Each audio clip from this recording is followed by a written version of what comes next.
Good afternoon and a very warm welcome to all of you to this very special episode on Higher Intake Leadership Summit powered by No Paper Forms, yet another special edition of ASMA Education Leadership Conclave. I'm so glad that we are meeting today on this special occasion where COVID clouds are, getting visible to, shatter down. And we see UGC's notification of opening higher educational institutes again. I'm sure it will take its own sweet time.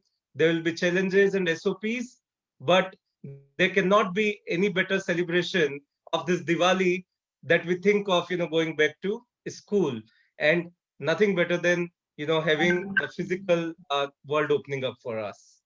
So today we are having very intensive deliberations, and we have eminent list of guests coming in from all over the country representing engineering, medical, and B school fraternity of higher education. And I think we have been very, it's a matter of rather pride that ASMA is growing fast in terms of its scope, in terms of its coverage, and the way more and more stakeholders are showing intent to align with us, the way the collaborations are building, the way we are actually seeing contributions coming. So I'm so happy, and then this gives me more pleasure to take better initiatives. And I have been talking to my team about setting up newer avenues and newer ideas around having different projects which we haven't seen before.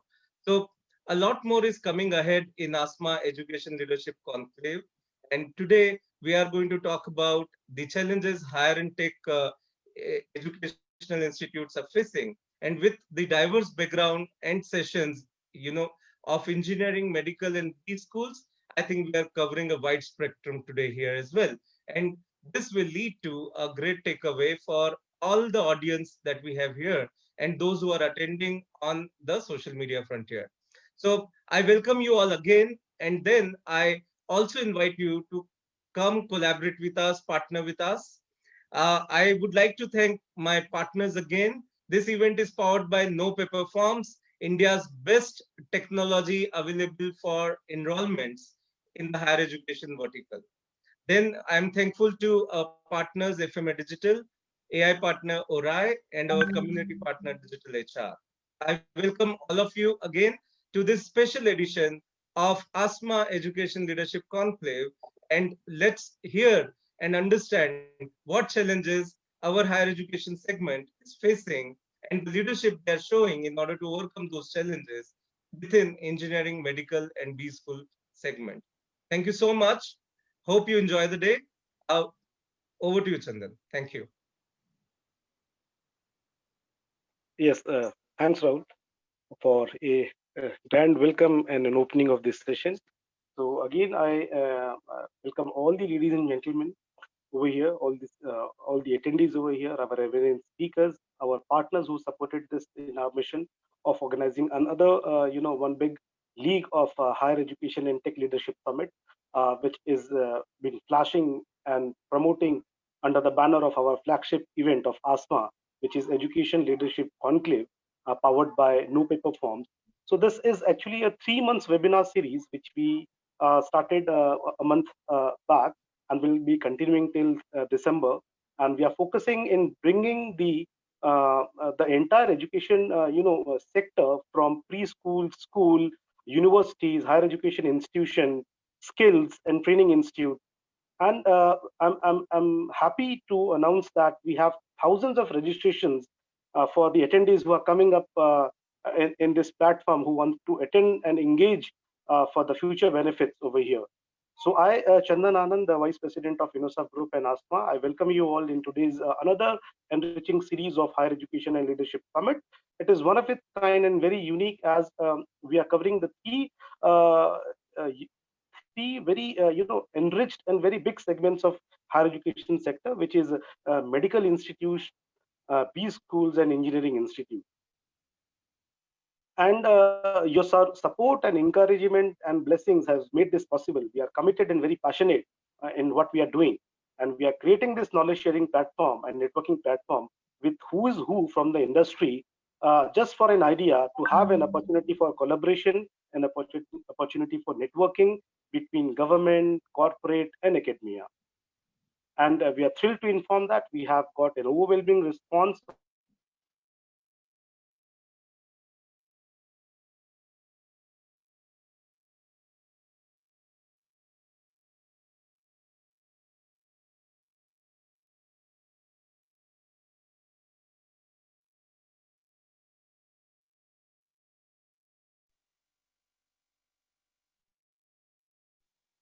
Uh, I think we lost Chandan, right, Pranay? Yes, I think there was some network problem as he mentioned. Uh, no problem. So let's invite Mr. Saurabh Kulkarni from FMA Digital. Saurabh is a passionate B2B marketer, and Saurabh has actually is leading the FMA Digital from the front, helping universities and colleges across the country to uh, manage their brands. So let's hear from Saurabh as to how FMA Digital is spinning out their strategies for higher education vertical. Over to you, Saurabh. Thank you so much, sir. And it is my pleasure to be, the first speaker today.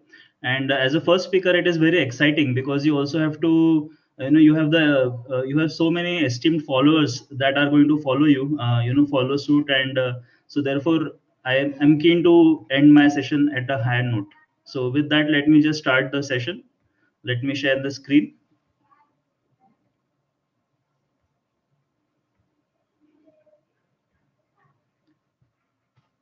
I hope you are able to see my screen. Go ahead, Mr. Saurabh. Sure.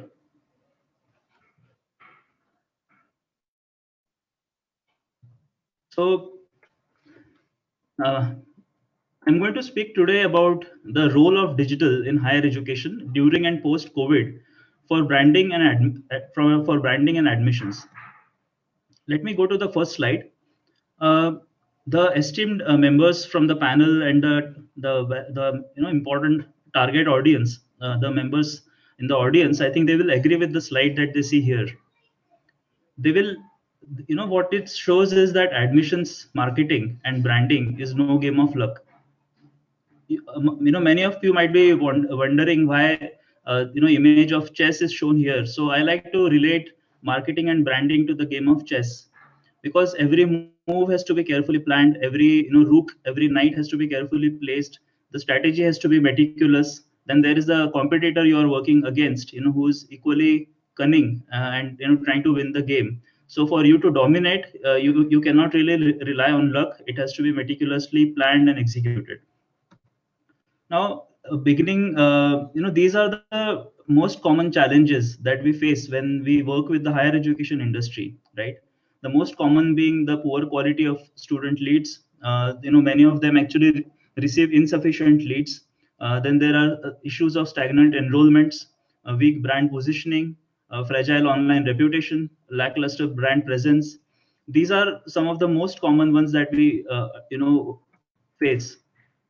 Add to it the problem of COVID, which is completely unexpected. And as you can see from the tune here, nobody was expecting it, and it has actually taken everybody by shock and surprise, and we are still trying to recover from that.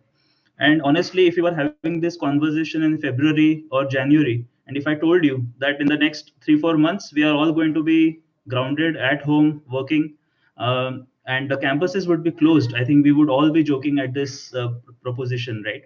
But the reality is that it has stuck everybody, right, across the world. And it has also coined a new term for all of us, right? It is called the new normal. And for many of the universities and institutions who are uninitiated, they might think that new normal is the new problem, right? So is it really so? We are going to see it. And it has actually presented a lot of dilemma for vice chancellors, presidents, directors, and other top stakeholders from academia, right, from higher education. Now, what is the situation at the moment, right? Let's look at the top six that we are facing currently. The first one is, I'm sure most of you would agree, that there is a growing enrollment concern, right? With economy under lockdown, campuses closed. We are not the universities and the marketing teams. Their marketing teams are trying to figure out, how to fill in the seats, how to best, address the branding concerns, the admission concerns. Those universities and institutions who are not initiated, those who could not transform themselves initially, they are trying to have quick fixes for learning, delivering better learning experiences in learning and then admissions. We all know that in the past 6-7 months the campuses have been closed, and what has that resulted in? Actually, there is a very interesting stat that there is a 70% increase in the usage of mobile among millennials in the past 6 months. So another fact that you will all know and you have been actually experiencing is that all the leaders from academia and their teams are working relentlessly long hours. They are all very stressed because of the current situation, and we all know that the COVID is here to change things in the times to come. So the landscape is going to change. It's going to evolve to the next level that we are going to see, and we are also noticing that there is a growing dependence on website and the digital front. Now, having said that, let's take a deeper look at digital marketing itself. Now you will the digital marketing canvas is really vast, right? And it's ever expanding. We are always adding new strategies, new practices, new platforms also at times to the digital marketing canvas.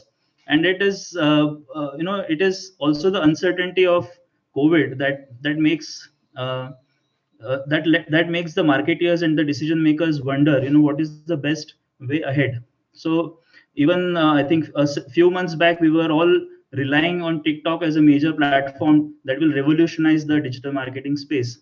But an overnight change in policy has banned it in India.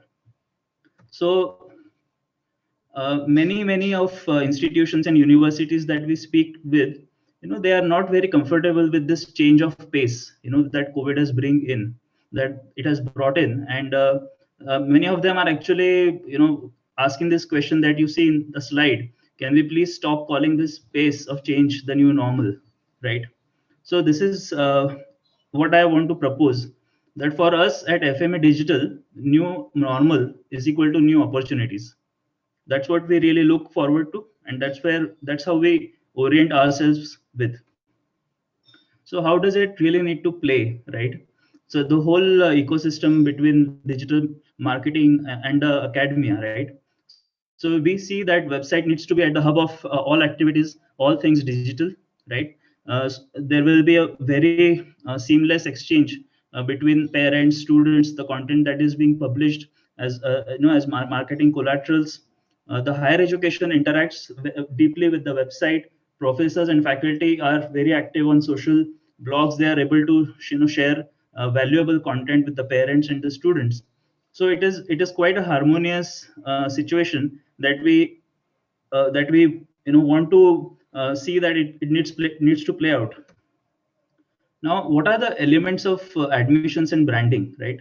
Post COVID and even during COVID, we are noticing these six trends, six elements, so to speak about. Uh, Virtual experience matters, right? The campuses are closed. We all know that, and it's quite unfortunate. But the reality is that everybody still wants to experience the life of campus, or they still want to see what are the facilities in a campus, the infrastructure of the campus. So the virtual experience matters a lot. The virtual campus tours of facilities, need to be published on the website, on the various social online facets available. The campus life needs to be also brought to life, using videos, photographs, testimonials on the website, right? What is very important is the word of mouth, which is essential for any university and institution to grow. So now we're talking about digital word of mouth. That is the key now. The students and the parents, they're looking for one-stop solution to post and find information, right? And we all know that there is a growing reliance on the digital assets that we have, right from websites, emails, mobile apps, social media. They are all very, very essential in today's life for us. So what you really need, what universities and institutions need, is a right partner who can help, who not only understands higher education space deeply, but who has proven experience working on creative strategies, whereas when it comes to enrollment and branding, and who is agile enough to meet all your dynamic needs. So presenting FMA Digital, we are one of the leading digital marketing agencies for exclusively working for universities and institutions and schools. So uh, all across India, we are trusted by 100 plus leading names in education for all their education marketing, branding, lead generation, website needs, and more. We are headquartered in Pune, and we have delivery centers in Mumbai, Bangalore, and Delhi. We are 7 years old, and we are working with some of the most prestigious names out there. So the list is, these are some of the names that we are working with. We are working with established universities who have in-house teams, who are keen to partner with trusted someone they can rely on for all their digital marketing efforts. We are also working with such institutions who don't have in-house teams, and they are looking to tie up with high performing teams like us to help them with their branding and their admission goals. These are some names from school and early education that we are working with.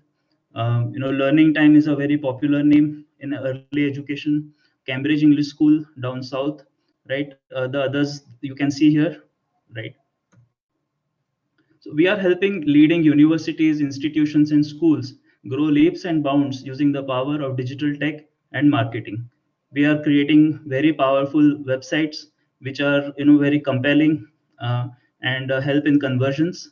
We are creating stellar content marketing strategies, lead generation campaigns, social media campaigns, result-driven search engine optimization strategies, online reputation. That matters a lot because the decision making is now happening online, and a lot of students and parents are actually relying on the reviews that they see on online, right? So the online reputation part also matters a lot. Videos, we all know, we are all consuming videos day and night. There is a growing very high use of videos. So videos naturally is a very dominant strategy that needs to be deployed, and we are one of the best at that. This is where we are. We'll help you achieve all your marketing and branding goals in the new normal. And as a part of, today we are offering a complimentary audit to everybody in the three panels who are there. My team will be reaching out to all the esteemed panel members and the members from the audience.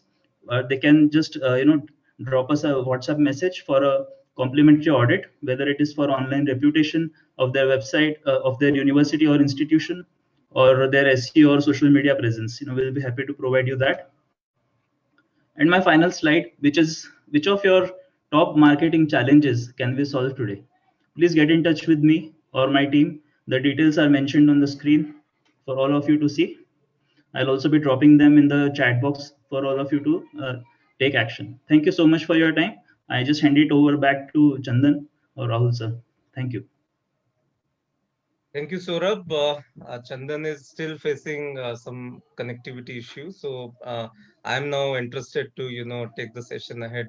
FMA Digital being part of InnoServe Group, I take a lot of pride in mentioning that our work is getting regarded. The kind of focus we have on thought leadership and the ability to bring content in the center of marketing strategy and have a holistic approach, I think is what differentiates FMA. So if we have seen with our partner universities, those who work and collaborate with us at FMA, the dependency on inorganic spends have substantially gone down, and their overall qualitative parameters have improved. So with this, let me move to the exciting panel session that we have in front of us. Uh, it's about impact of pandemic on admissions, enrollment, examinations, and assessment. And we have some of the best brains from the medical fraternity talking about it. And I take the honor and privilege to welcome all our speakers. We have with us Dr. Rejoice P. Ravi from Associate Professor and Director in Charge, Parul Institute of Public Health, Parul University, Vadodara, who will be moderating this session. I take the honor and privilege in welcoming Dr. Rohit Dutt, Dean, School of Medical and Allied Sciences, GD Goenka University, Gurgaon. We have with us Dr. Shailendra Saxena, Vice Dean and Head CFAR, King George Medical University, Lucknow. Then I welcome Dr. Alka Kale, Principal, Keli Institute of Dental Science, Belagavi. Dr. Mohammad Rizwan Khan from Shivaji Rao Kadam Institute of Pharmaceutical Education and Research, Indore. Sir is principal there. Welcome to you, sir. And I take this opportunity to welcome Dr. Professor Narinder Pal Singh, Dean Medical Research and Professor of Medicine, SGT Medical College Hospital and Research Institute, Gurugram. Welcome to all of you, gentlemen. And it's an honor and privilege for all of us at ASMA to have you with us today on this platform. As you can see, there are more than 100 people waiting to hear from the wisdom of yours. Medical fraternity this year is definitely going through a lot of uphill challenges of admissions and intake. So let me invite Dr. Rejoice to take the conversation ahead. Over to you, Dr. Rejoice. Welcome to you again. Dr. Rejoice?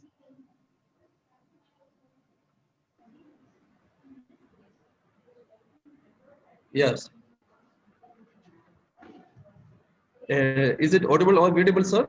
Yes, yes. Please take this Okay, ahead, okay, yeah. okay. Thank you. Okay, thank you so much for your Rahul sir, for your warm welcome, and they give the wonderful opportunity for all of us to bring together under the common roof. Okay, that is the adoption of social media in academia. Okay, thank you once again. Okay, so yeah, so let me start. Let me talk about the few words regarding.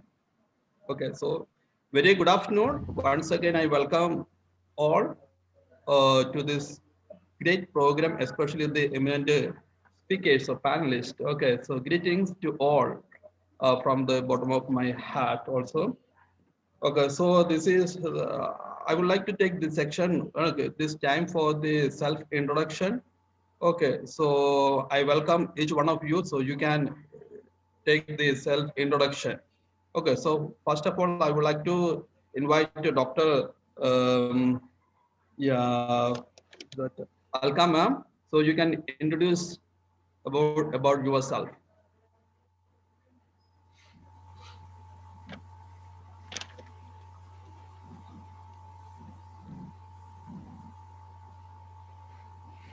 Ma'am, please unmute yourself. Please unmute yourself.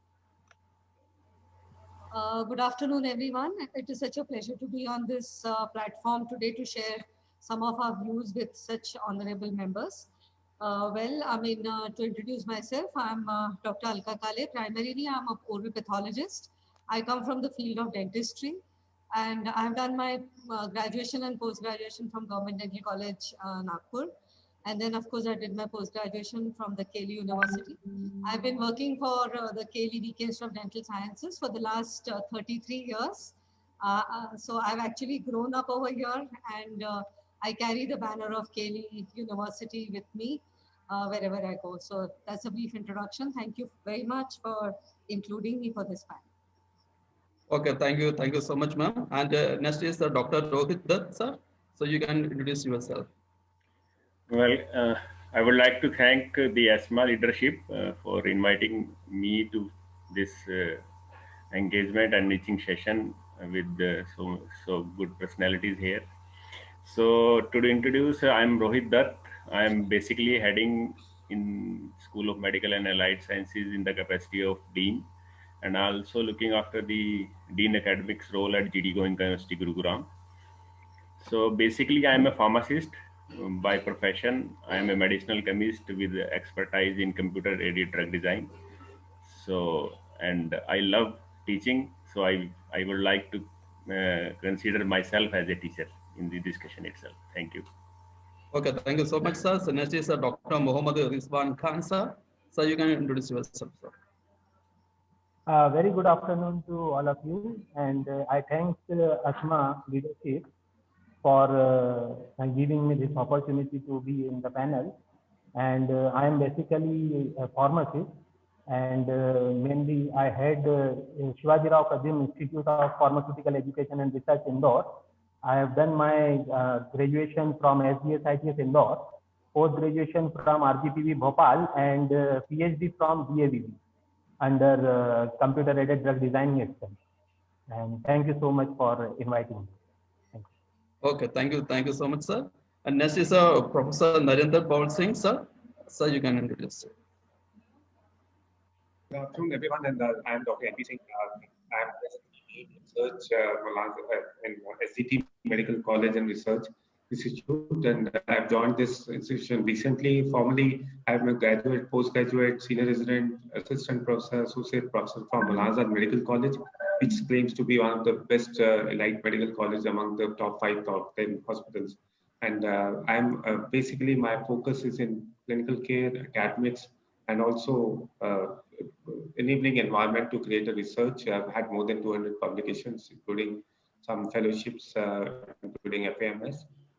More importantly, recently I've been given the task of initiating this online, classes, and the task here is a tough because we have to suddenly get tuned to this new normal. And I'm very happy to be a part of this elite group. Thank you very much, ASMA, for having included me in the panel. Okay, thank you, sir. Could and you hear me? we have, yeah. Okay, thank you. And we have the one more panelist. Okay, Professor Shailendra Saxena. Okay, so he will join later on. Okay, I think 10 or 15 he will join with us. Okay, so he is also from the Medical University from Lucknow. So okay, thank you. So once again, thank you all the panelists. Okay, so let me start with this discussion. So before that, let me talk about the present scenario regarding the work. Okay, so about the content of this session. Okay, so obviously this regarding about the present scenario, the impact of COVID-19 on education system. So COVID-19 pandemic has brought about the significant changes in the way of teachers, students are going about their academic activities. And it is about the time to the players in the sphere of education embrace those changes. So that means we need to change accordingly. So this is the best time to adopt some for existence. So here we are going to discuss about the impact of pandemic on admission, enrollment, and assessment and the examination. So that is a long-term procedure. So a lot of things has to be done during this duration. Okay, so so let's have a discussion on the first question. Okay, so how will the use innovative technology in admission, enrollment, assessment, and the examination process change the face of education in the post-pandemic world? So this is a very crucial question. So we have to discuss and we have to come up with the solution for the procedure. Okay, so I invite your Dr. Alka ma'am. So you can take the give the perception on this matter. Dr. Rejoice, you have put in a very big question. I know. So are we going to take it in part, or otherwise, I mean, it's in, otherwise I know I'll take another 10 minutes to just talk on all the topics. But I think we'll just go with the first concept, that is admission. So let's see how the admission now. As we all know that at least for most of our courses which are there right now, we have admissions are going to be done only through NEET. I think the situation is such that it's a very doubtful situation, because we don't know how the students are going to accept coming to far off colleges, because most of us see, because I belong to a deemed university, and we have students coming from all over the country. Now, in this pandemic situation, the parents are definitely going to be very skeptical about sending the children, and it will also depend on what is the state of the COVID prevalence in a given state, because everyone will keep the opinion based on that. So it is going to be a big challenge for all the universities and all the colleges to get students from all over the country. Yes, the students who are in the neighboring states or from within the states will definitely have a little upper hand, because probably the competition for them would be less, because in this situation, everybody would like to be in their own home states or home institutions. So the students of the local area probably will have a better chance of getting admitted for the courses, for various courses, as compared to what would have been otherwise a challenge for them to compete at a national level. But as you know, admissions are all going to be through NEET. So it will have to, the mcc.nic will have to have a little more exhaustive list of, sending the list of students to respective colleges. Because as all of you know, in the first round, we don't get to know the real number of students who are going to come and get admitted. It is only the second round we come to know. So I think you all will have to wait and see how it goes. Yeah, exactly, ma'am. Okay, so I think Dr. Shailendra sir right now is joined with us. Okay, so welcome, sir, this panel discussion. Okay, so can you introduce yourself? I am Professor Shailendra Saxena. I am the Vice Dean and Professor at King George Medical University in Lucknow. Our research is mostly focused on understanding the molecular defense mechanism in the human viral infections. And we are extensively publishing in various top journals like Science, PNAS, Nature Medicine, and so on. Fortunately, I have been bestowed with several fellowships of the various academies and societies, including the Fellowship of Royal College of Pathology, which is not mentioned here, and others you can see on the screen itself. I have been named as the global leader in science by the Science magazine, USA, and the international opinion leader for the vaccination, for JE, as well as now for the COVID. And the world's first textbook of the COVID for medicine has been written and edited by me, published by Springer Nature. And we have we have given the book for free in more than 160 countries. And till date, we have donated the books around $30 million, around something like that. It's a huge thing which we are doing for the society worldwide. And now the book has been the part of the various medical councils throughout the world. And that's what we are trying to do at our place. And if you might have seen very recently the Republic Television or several others, for other than the issues which you are seeing in the last 2 days, you might have seen that when the impact of COVID, not only on the education, but also on the transportation, economics, and so on. So I have been very openly talking on all these issues with the various ministers, including in Rajya Sabha. So you can just go onto the YouTube and see a lot of my videos available. We had made the policy that how the taxis has to be run in the different parts of India, including the buses which are coming to the school and colleges, including the medical institutes, how they should bring our medical institutes and so on. This is a brief introduction here for me. Thank you very much. Yeah, okay, thank you so much, sir, for your valuable information. Okay, so Dr. Rogis, sir, what do you say? What do you think about on this first question, Dr. Rogis, sir? You can share your views. Yes. Although there are 4 components in this question, in this query that you want to ask us about the admissions, enrollments, assessments, and examinations. So I will try to sum up all the things in a short description. So COVID-19 pandemic has disrupted, I think, life for everyone. Students, their parents, educators around the world are feeling extraordinary ripple effect of this disruption since last 2 to 9 months. However, as the world start to understand this virus better now, people are gearing up for their life beyond this pandemic.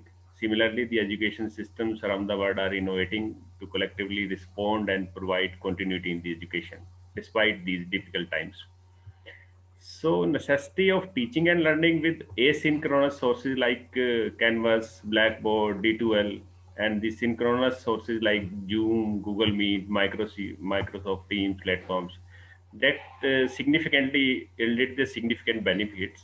With these methods, I think it is a new normal for for the education industry.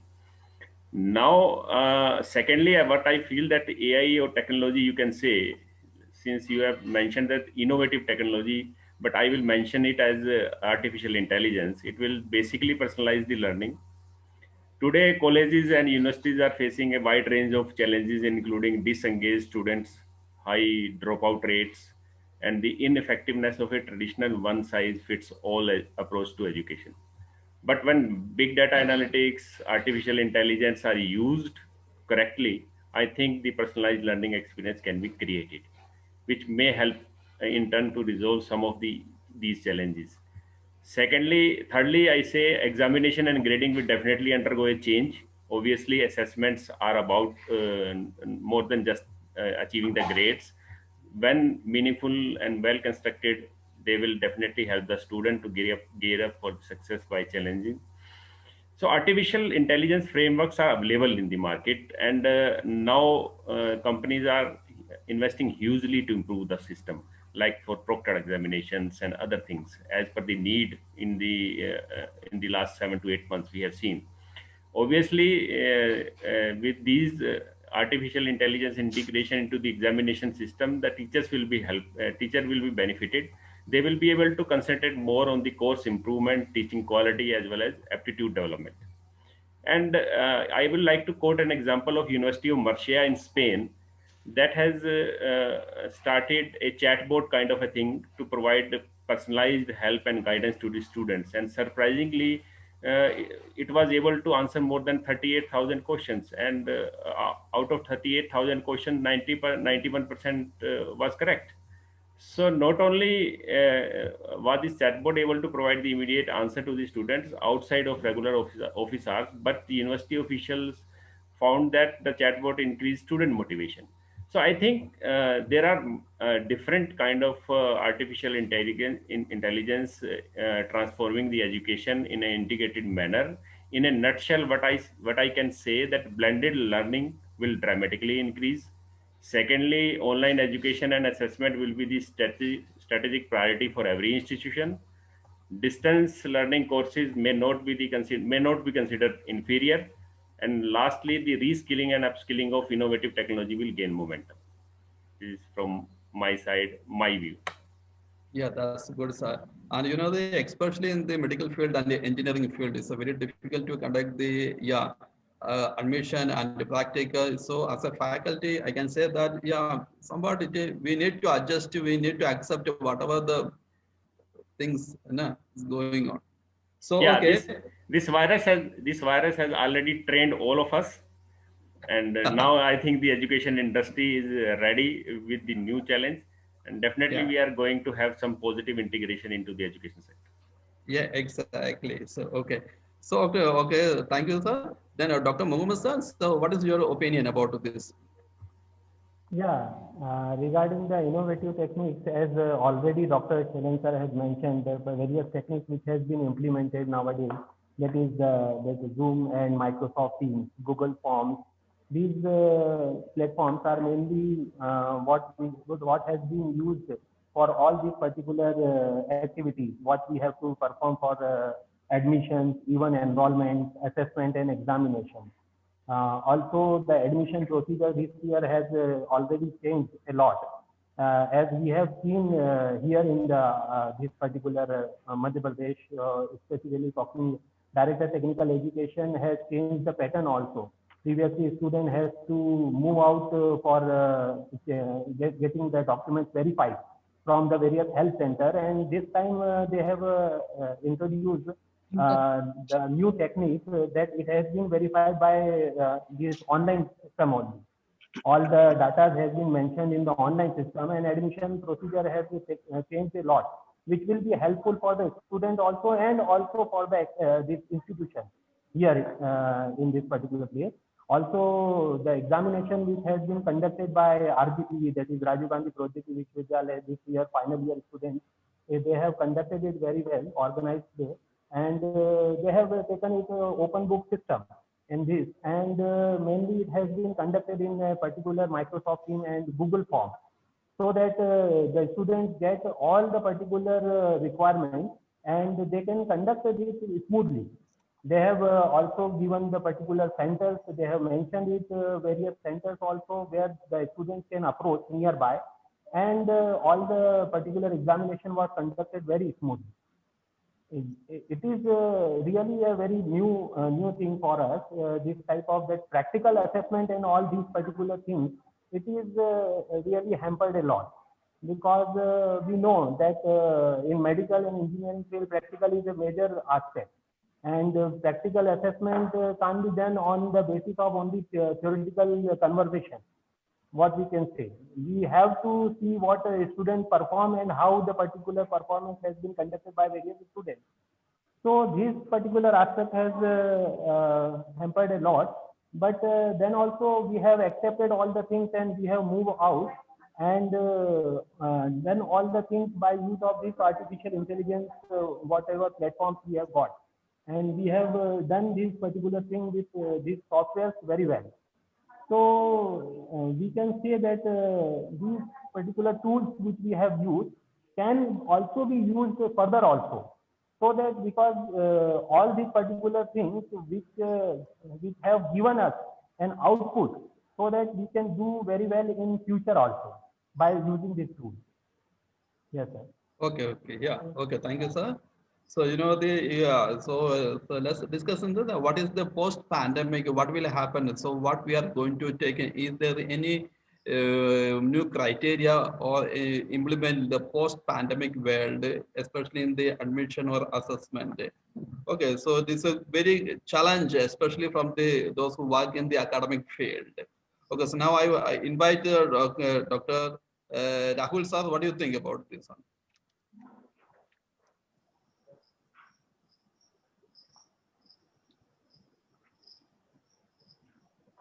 Hello. Hello. Yeah, Dr. Shailendra sir. Shailendra Saxena. I'm here. Yeah. Yes. Can you repeat your question once again? I think you asked to Rahul.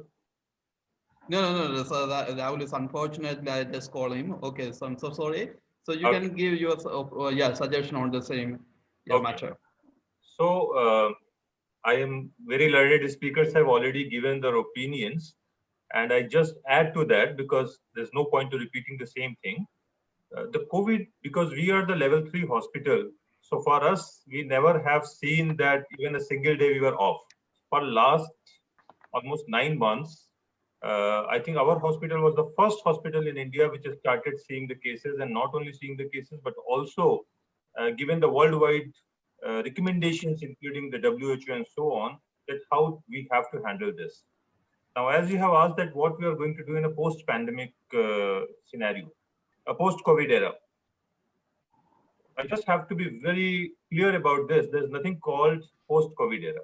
We have to learn that how we are going to survive with this virus forever, just like we are surviving with influenza, swine flu, and so on. There's nothing going to happen. Now, the third question which you have asked that are how we are going to plan with this. A couple of things are there which we have to think, not only today, but even the years to come, that people who are well, how to make them not to get infected. Second, people who are sick, they should not transmit the infection. And the people who are caring for the sick, like us, or the healthcare workers and students and so on, how they can be protected. And unless or until these three things are not streamlined, we are not going to actually create a confidence level among those people, whether the first year fresh student or whether even it's an MD or MS student or even it's a DM student. Everybody is bothered about themselves and their family. So we have to bring this confidence. Now, what we are doing for this? Of course, the virtual platform, artificial intelligence, these are all acceptable, telemedicine and so on. But there is something called touch. And we cannot ignore that thing when we are in a patient care. So touch is very important for us, that we have to feel the patient when we are putting a stethoscope on the person. There have been a lot of memes and so on has been done, but we cannot ignore how we are going to work. We have to develop newer ways of learning, which also includes the PPE, but that's a very brief one. It also increases that how the mental health of the people who are going to come to our medical colleges or the fresh graduates, how they are going to take up this, how they are mentally prepared. And if they are not mentally prepared, they are not going to handle this. And as you see, more than 500 plus doctors and healthcare workers have died while handling the patients. That will happen. And we are not made for that, and never we can encourage this. So we have to learn from certain bigger infections which we have handled in the previous years. Think of Nipah, think of Ebola, but we have never bothered because they were not in our country at that moment. First time in last years, we were hearing the stories of 1920. The first time we are hearing that this is actually we are facing, and not we are facing, but even a fresh graduate is facing. So that is very important for us, that how, other than all those virtual platforms and telemedicines and all this, how we are going to work with elective surgeries, how we are going to start with, how we are going to train them in complicated surgeries when the patient is actually positive, how we are training them for the gynae patients, how we are going to train them when they are actually COVID positive and the delivery has to happen in the emergency. And so all this has to be well planned, well executed, SOPs has to be done. In our place, we have already done this, but at several places, I'm still not very sure, because ICMR is giving the guidelines in India. At the different countries, the different types of guidelines are given, and every country has its own way of looking into. Some countries, the ivermectin is recommended. In some countries, doxycycline is recommended. In some countries, some other medicines are recommended. How we are actually going to handle. And then it comes to SOS, or it comes to the actual handling, that how we are mentally preparing our children and the next generation of the doctors which are going to come 5 years down the line, that how they are going to actually handle this. Okay, thank you, sir. Then the present scenario, how we can use the innovative technology in the admission and the enrollment. Dr. Narendra sir, Yeah, you can give, everyone. you can give your own view on this, how we can use the innovative technology in admission and enrollment. See, with these platforms which are available, like we are talking, we have WebEx, we have other things. We can first, to begin with, use this technology in talking to the students directly. Now, that's a very good method. The parents, in fact, the many a times the parents or the student wants to visit the institution to have a feel of that institution, which in the present time is becoming difficult because traveling is difficult. So now we can use these platforms to actually carry them through to the institution. My institution, SCT, has this facility of having a innovative technology used to almost virtual traveling through the whole institute of 70 acres within a span of 15 minutes. So they can have a feel of it. But I agree with Dr. Saxena that it is very difficult to make them convinced about the reality of the situation, because each one of us would like to visit and feel physical structures, especially among doctors. And I agree with them that medical profession is such that one of our very important area of expertise is in how we communicate, how we handle our patients. So that is one innovative technology has to be used to showcase our products, that is our hospitals, our colleges. But more importantly, I think it's a challenge for a medical profession to actually start this learning exercise. Now, for the last several months, our hospital is in the process of taking e-modules. Please understand that medical education, we never had these e-modules or e-lectures.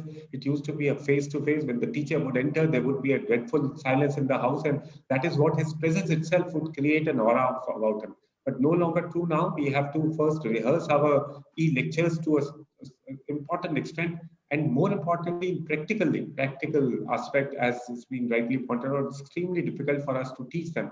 So we have to rely on simulation techniques. We have to rely on mannequins. What used to be actually a dead corpse sitting in the anatomy is now being replaced by the mannequins, a virtual 3D dissection table where you can touch, with the help of touch, you can explore your parts. So technology now has come as a part of a very, very important tool and almost replaced what to talk about stethoscope, which has already been replaced now. Hardly any cardiologist will use to touch stethoscope. But yes, in medical profession, in medical teaching, now we cannot only rely on our physical presence. We have to rely on technologies, and more now MCI is also coming out with these. MCI is gone now, and National Medical Commission has come out with the newer guidelines on teaching learning methods to the students. 1st November, almost all the medical colleges are opening, and they have given a choice to the medical students whether they want to come and stay in the hostel physically. Please understand that this COVID less spreads in the open environment, but spreads very closely among the close group.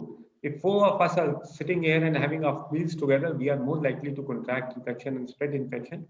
These are known as super spreaders, but we need to understand basic physiology of social distancing, mask, which unfortunately among the younger generation is not there. They somehow or other are not, whether we are Americans or Indians, we are not used to taking this mask on our face. Maybe it sort of reduces our beauty or what, but definitely we need to inculcate this education of masking, of hand hygiene and social distancing. With that, I am failed to understand, and I'm not yet being a teacher for last 30 years, not been able to accept the fact that now we have to actually literally do it. I did a feedback from the students as to whether how much have they learned from the CJ plan. 50% of them actually said they still prefer a classroom where they can be openly asking questions. Once you are in the era, you don't know how many students are attending it. You can't scan the whole of your Zoom platform, but students also hesitate in asking you question. Half of them are not attentive enough to ask.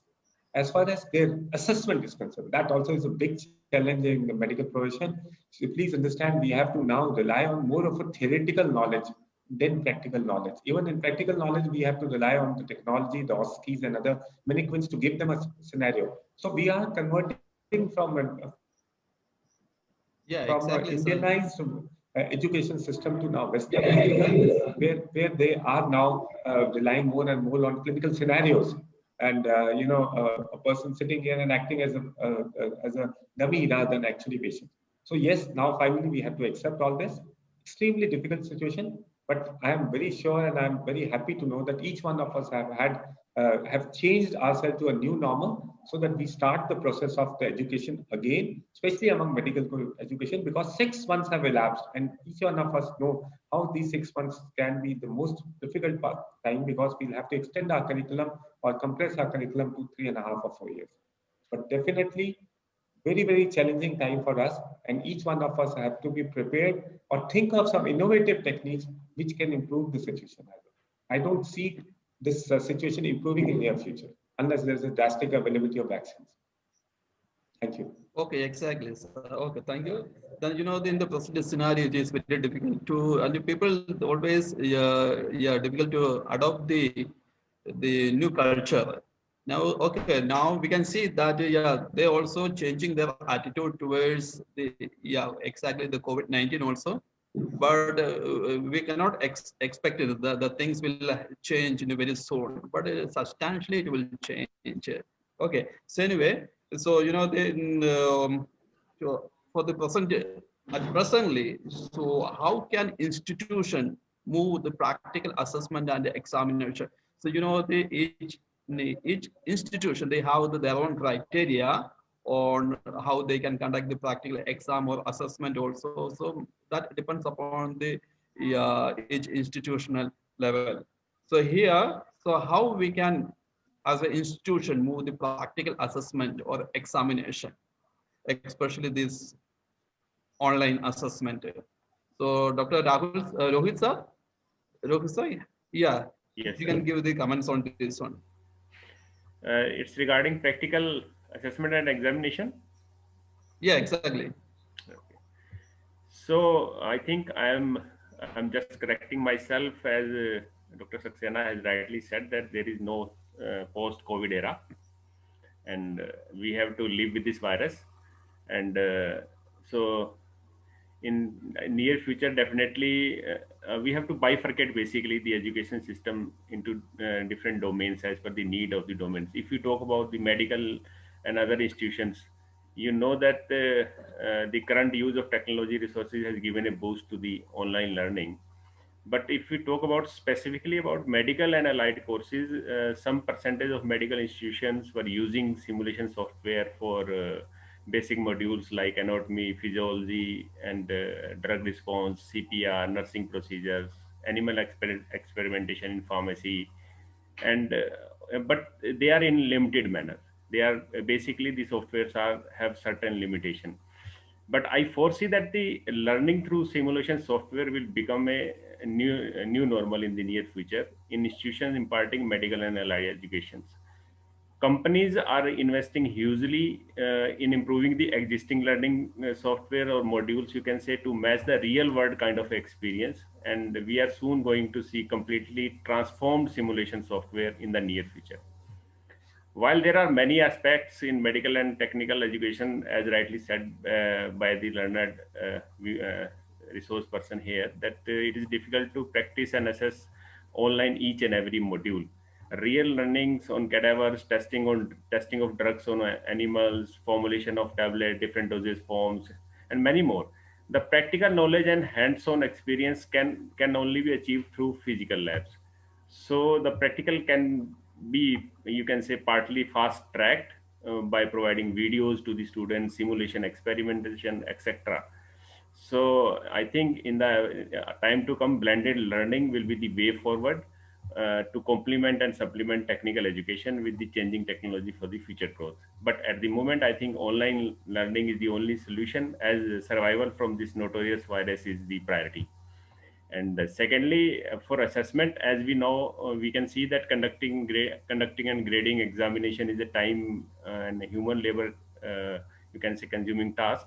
But the institutes can save a lot of time, money, and human labor by using online assessment tools that are powered by artificial intelligence for conducting exam, especially for formative assessments. I am hopeful that the regulatory bodies must also be thinking to allow the online assessments in a guided and a phased manner in the near future. That is all from my side. Okay, okay. Thank you, sir. Then Alka ma'am. So, what is your opinion about all this? See, I think your question was pertaining to examination assessment. Yeah, the practical assessment and Practical examination. assessment. Yeah. Yeah. Now, I mean, I will speak more in tune with the dentistry course of dentistry, because as you know, dental practice is primarily, dental education is primarily skill based, and doing a practical examination on an online mode is definitely a challenge, not only to the students but also to the teachers. There are various methods which have been used up till now, because we don't want to let go our students. So we have been able to successfully use a lot of online platforms which are available as far as learning is concerned. We are definitely using it as a more as a formative assessment tool rather than doing a summative, because the council says that you have to take a summative examination only in person physically. So that is definitely going to be there. But all these online tools have definitely been useful as far as training the students in practical aspects is concerned. So all teachers have to get geared up. Institutions have to get geared up with technology, because there are very few colleges, which have been using the smart board, which are using the smart classroom concepts, or they have other facilities, through which you can have a one-to-one contact with the students. So conducting a practical examination today, definitely we can do it thanks to the technology, that we can use the videos, we can use so many other platforms which are available now, which can be used so that you can have one-to-one sharing with the students. So it is difficult, no doubt it is difficult, because students can only do this observation, but how are they going to learn to actually do it? Some of the panelists just now mentioned that OSCE could be one of the methods that could not only for assessment, but they could be also used for learning. At the same time, we can have simulators where the students can have an online software which is available, where you can actually show a tooth with caries and how it can be, then treated. So students will have to probably train, because COVID is not going to go. This rightly all the panelists have mentioned that we have to learn to live with this, and we'll have to learn to innovate. So practical examination is going to be a challenge always, because for the last so many years, we all have been so used to having and doing things in person. And every one of us have always been telling our students that seeing and learning is one thing, but doing and learning is something that makes you perfect.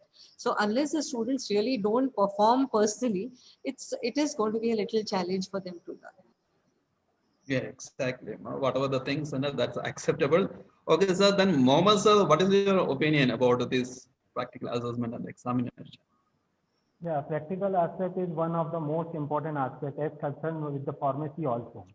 as I have been doing this particular thing and teaching the students. All the things which we perform in the practicals, we generally go for the videos for all the particular practicals, and we share the videos with the students also. But one of the most important thing is it is a limited access to the student, or what we can say, the actual what the student get from this particular videos will not be that much enough for them to get the knowledge about the practical aspect.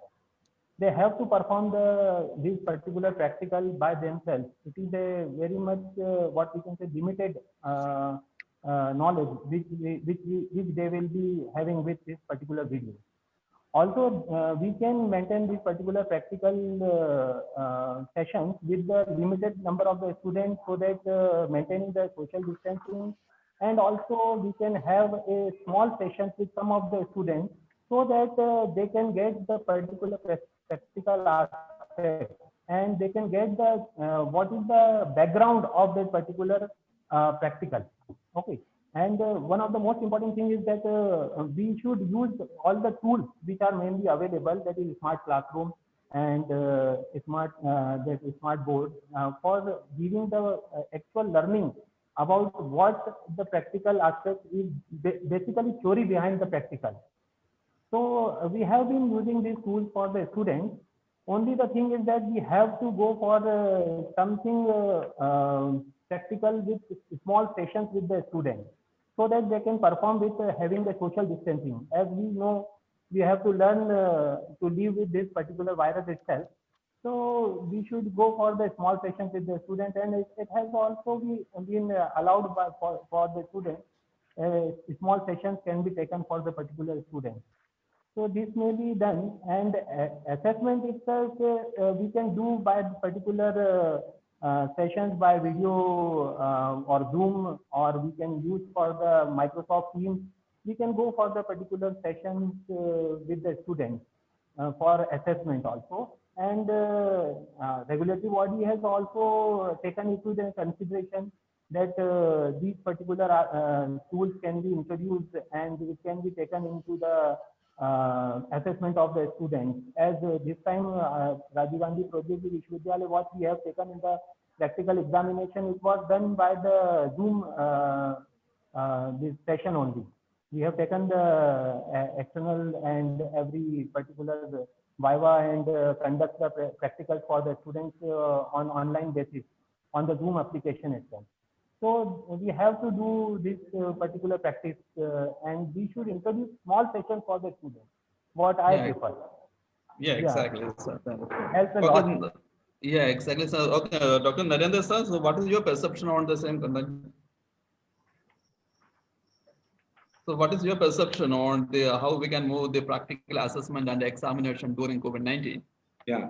So as I was mentioning about OSCE and OSCE, which we were earlier practicing, now they become a part and parcel of our practical. See, please understand, when you have in our practical assessment, we allot them patients. Now, no longer a patients can be allotted to a student without doing a COVID testing, and also not ensuring that whether this patient will be COVID negative or positive. Both patients as well as the doctors are aware of the fact that they can transmit infections to each other. So we have to rely on these innovative technologies, including simulation videos in which we actually practically tell them that this patient has a splenomegaly or this patient has fever with other symptoms. You have to examine the abdomen, and these are the questions which you have to answer. So it has become sort of a, more of a theoretical exercise, even in practicals, though we try to be more innovative and give them certain graphics which can help us. So as I was saying earlier, that we have gone into an innovative or a westernized form of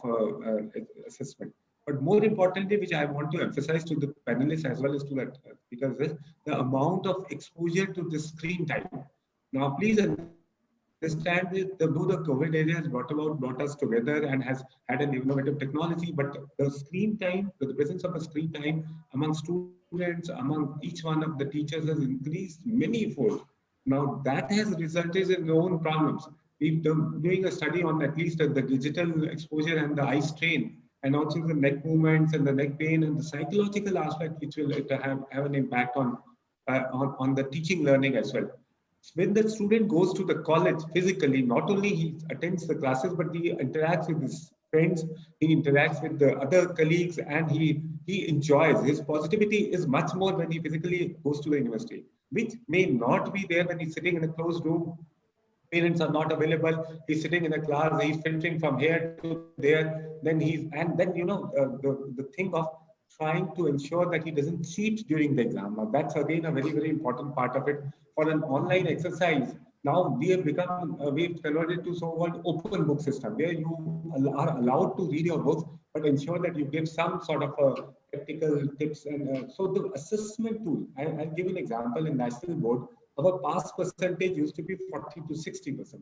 But now the first OSCE which has happened in our institution and others, the pass percentage become 90%. So our Indian students are very smart as far as theory is concerned when it comes to communication and when it comes to actually patient learning from the real patients, then the problem arises. But we need to be wary of this. We need to be evolving certain technologies which should suit both the patient as well as the evaluators, so that ultimately the outcome of this is to produce a good doctor, a good a good human being. That should be our ultimate aim in trying to evolve these. Yeah, exactly. Yeah, okay, sir. Thank you, sir. Then, okay, then, Shailendra, sir, and you can also give your opinion on this.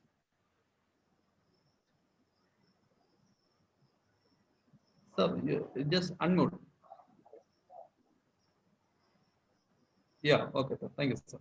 So a lot of experiences have already been suggested here. And just very briefly, again, I will say that one thing which we have to learn is how to create the confidence among students while doing actually the practical, and then how we are actually going to assess them. So till date, we were having teaching and training, and that was primarily the goal in the most of the medical organizations where we used to work. But now we have changed, at least in our place, we have changed it.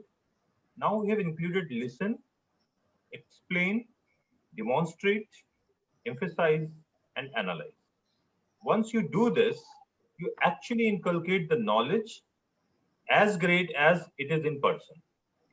How we are going to do other than what we are doing in the routine, because we are the COVID hospital and we cannot leave our first year student not to go into the wards. They have to. And although they are learning in the first year in anatomy, biochemistry, physiology, and so on, but even though we are making them sensitized that if you have been placed in a scenario like this where we are going in the wards every day, and that's why I became late even today also. So that is the confidence level.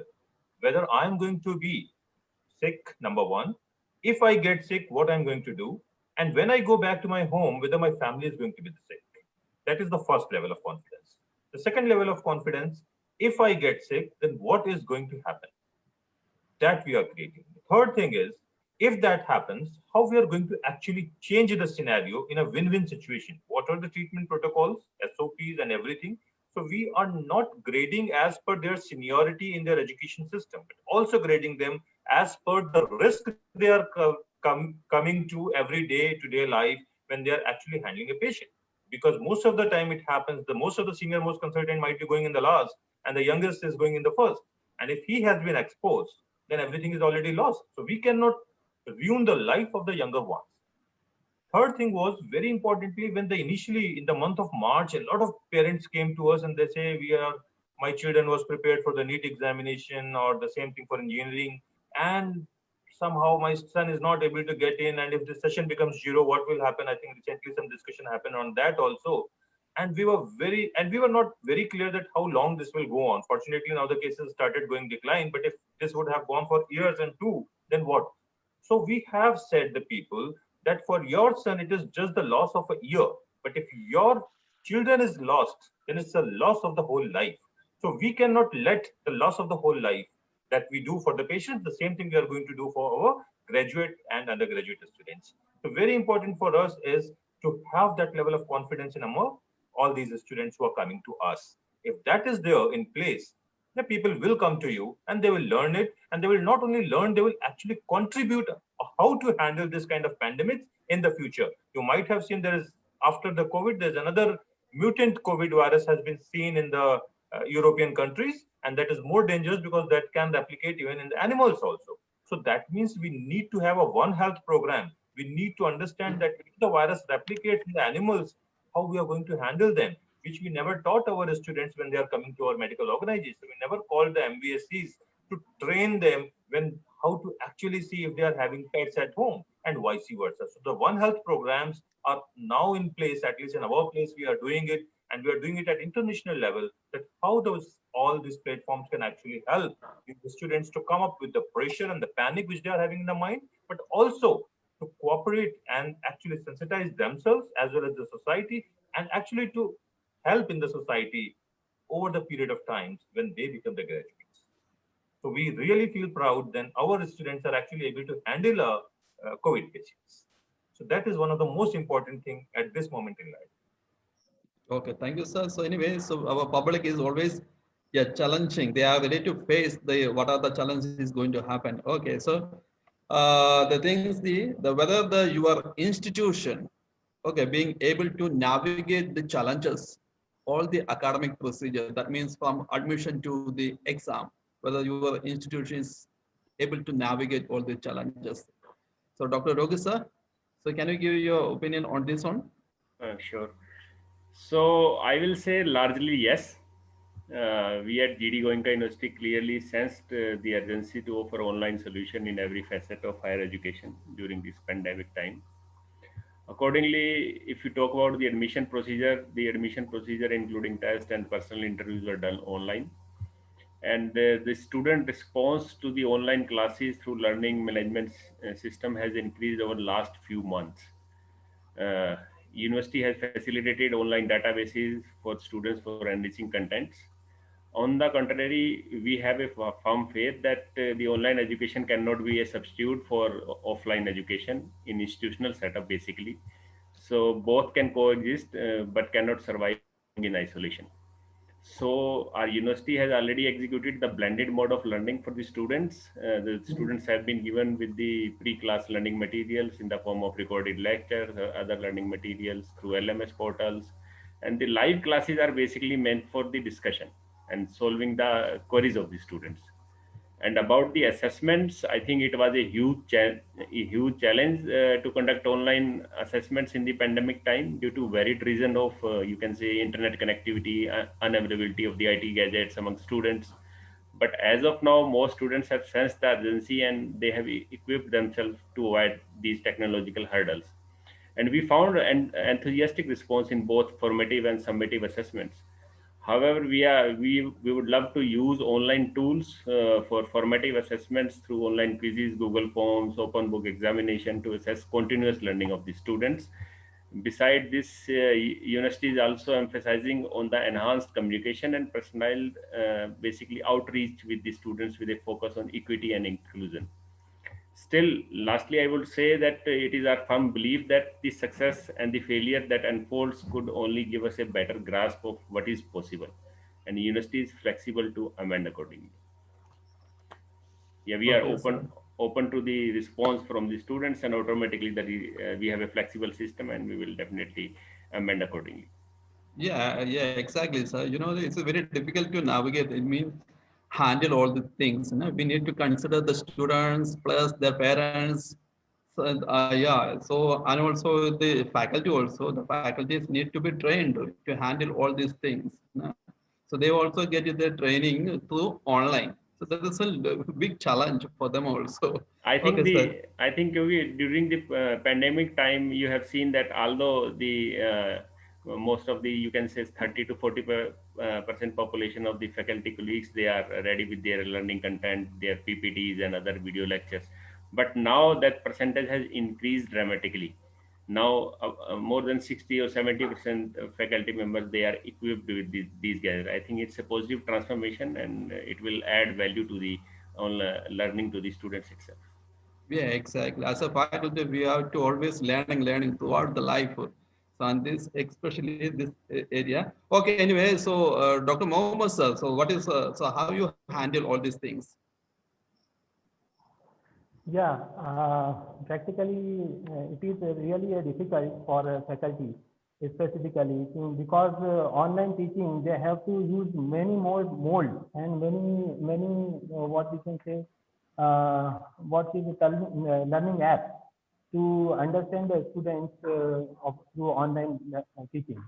But yes, we have navigated these all problems which has arisen due to the pandemic, and we have done the online classes. We have already conducted the online classes from the last previous sessions also through Microsoft Teams.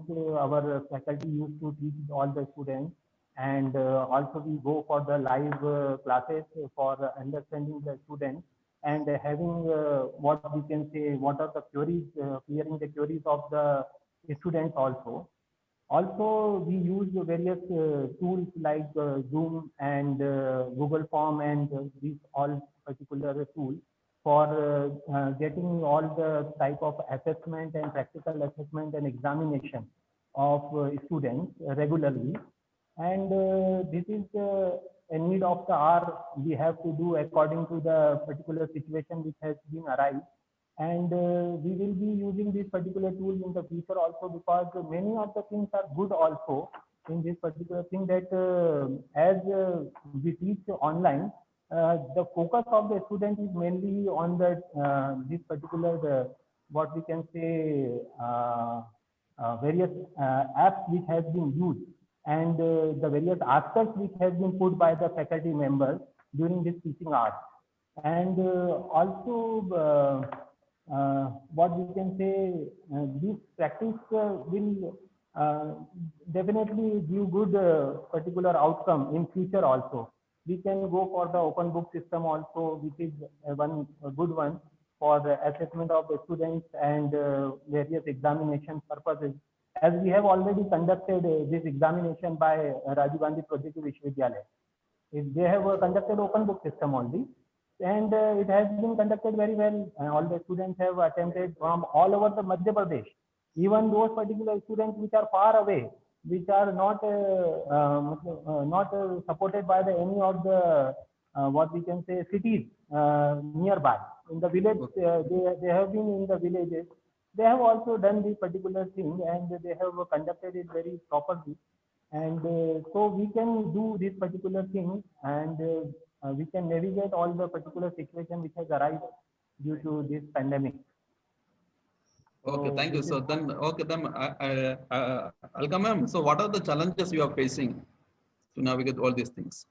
Yes, there are a lot of challenges, though the university has already prepared SOPs, and we have at our college for different type of treatment modalities, how we have been dealing, because we didn't close down the college. We were working throughout the COVID time, and we have prepared the SOPs of how we should be treating the patient, taking all the precautions, because as you know, dentistry has a lot of aerosols, and we are directly going into the patient's mouth, which is the first line of infection. So we have been taking all the precautions, and we are working. At present also the institution is working. We are doing all our cases, and we are getting prepared to now see how we will be letting the undergraduate students, because postgraduates are already working along with the interns, and now we are waiting for the undergraduate students to come. So we have prepared ourselves, how are we going to train our undergraduate students and give them a hands-on training.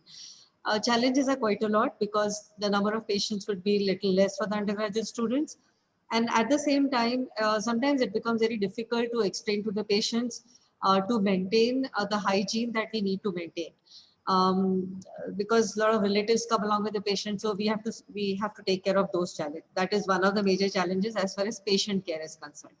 The other challenge I feel is regarding educating the students. Dr. Shailendra has very nicely explained that it is extremely important for all organizations to take care of the primary healthcare workers initially. So it is very difficult to explain to the students and make them follow every norm. We will have to be very vigilant. We'll have to make all the arrangements to see that every student is been handheld, whenever whatever procedures they're doing. So that is going to be a little challenge, because undergraduate students sometimes tend to take it little lightly. They don't understand the importance of it.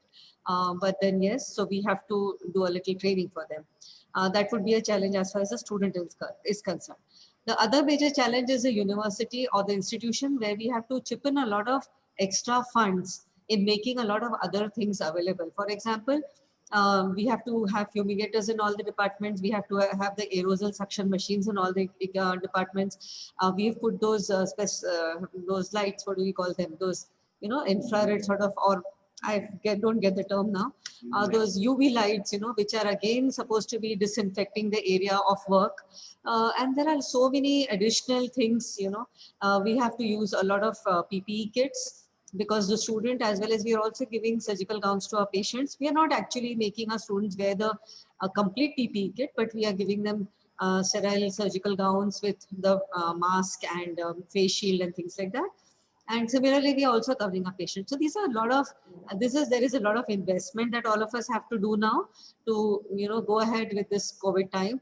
Till we are told, you know, okay, the infection is really reduced. I mean, Yes, the part of the exactly. country where I am living now, that is Karnataka. Fortunately, the place where I stay, Belgaum, where we used to have about 200 to 300 to 400 patients getting reported every day, it has come to about in single digits.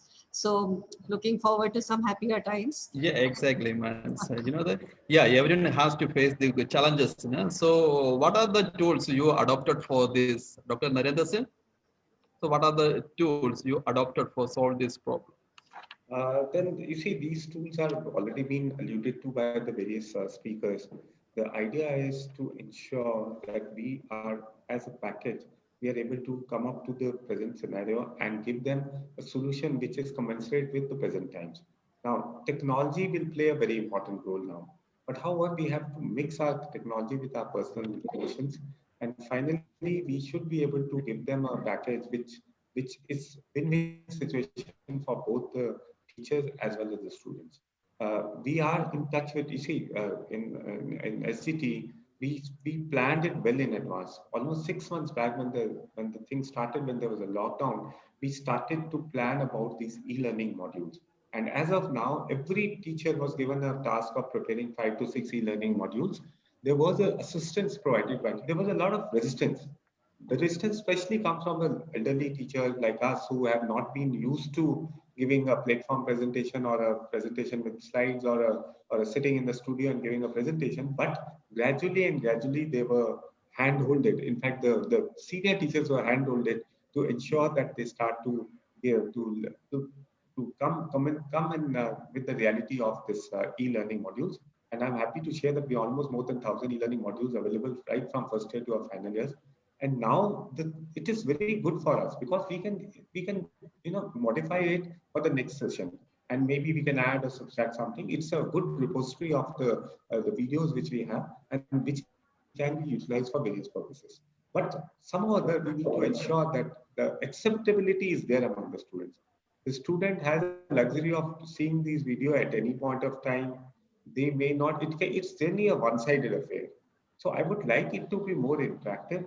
I would like it to be like an open classroom where the students are also sitting at their homes, but through this Zoom or a WebEx platform, we start to make more of a two-way process than actually a one-way learning process. Please understand the learning actually is more of a two-way process where the student should also be allowed to explore and to ask questions, to be innovative and to be inquisitive mind so that he can ask this question. Okay, Gradually and thank you. gradually we will learn together, and I'm Yeah, very sure that these challenges will be met. I'm very sure the role of ASMA, I did not thank them in the beginning, but I appreciate their role in trying to bring all of us together to actually talk about this very challenging issue, which is actually a practical issue. And I'm very sure each one of us will have some solutions to offer, so that as a combined faculty, we are able to provide a better sort of a solution than what we have individually. Thank you. okay, thank you, sir. So we have only limited time. So okay, Shailendra sir, so what is your opinion? So let me go fast. So, in addition to all this, what every learned speaker has already said, I'm really grateful that they have already said a lot of things. A few of the things which we are doing at our place, as you want my personal perspective also, we have initiated a whole infection prevention control strategy program for the COVID-19. So all the graduates and undergraduates, even the newcomers, has to take it online before they come to the actual medical college. So they are doing it. Second thing, we are doing a undergraduate meetings every weekly. So there, all the undergraduate meet via Google Meet or some other platform, which is recommended by the government because we are the government organization. So whatever the way they can meet, and that is recorded. And then a copy of that is sent to the dean, and we all look into that. There's nothing nonsense has happened in this, and how they actually talk about the scientific issues. Similarly, we have the undergraduate and postgraduate meetings online that also. So the fear of getting failed or getting infection is actually mitigated because of that. We are also having a medical resource education center where online we are telling the people that when you come to the hospital, what kind of risk you might face and how you have to prepare yourself. All the training is starting from the wearing the PPE and actually in reality handling a patient is given in hand before they actually go to the wards. And this is not just one time, it's an ongoing activity. Every month it is repeated, and whomsoever has missed the last lecture can go to the next lecture. These are all additional things which we are doing in our routine practice. And there's several other activities. Anybody is willing to, they can go to our website. Couple of things are given there itself for the students corner. So they can look into that what we are doing for these students. Okay, okay. Thank you so much, sir. So I think our audience are also waiting for us. So I keep this time for the open the section. So audience, they can they can ask or they can get the more clarification. I think somebody has raised the hand in the chat box if you can see it. Okay. Rejoice, in Q&A section, you can see few questions over there, or maybe you can pick from the chat columns. Okay.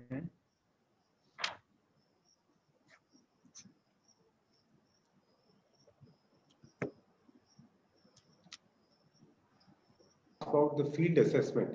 See, the field assessment cannot be done virtually.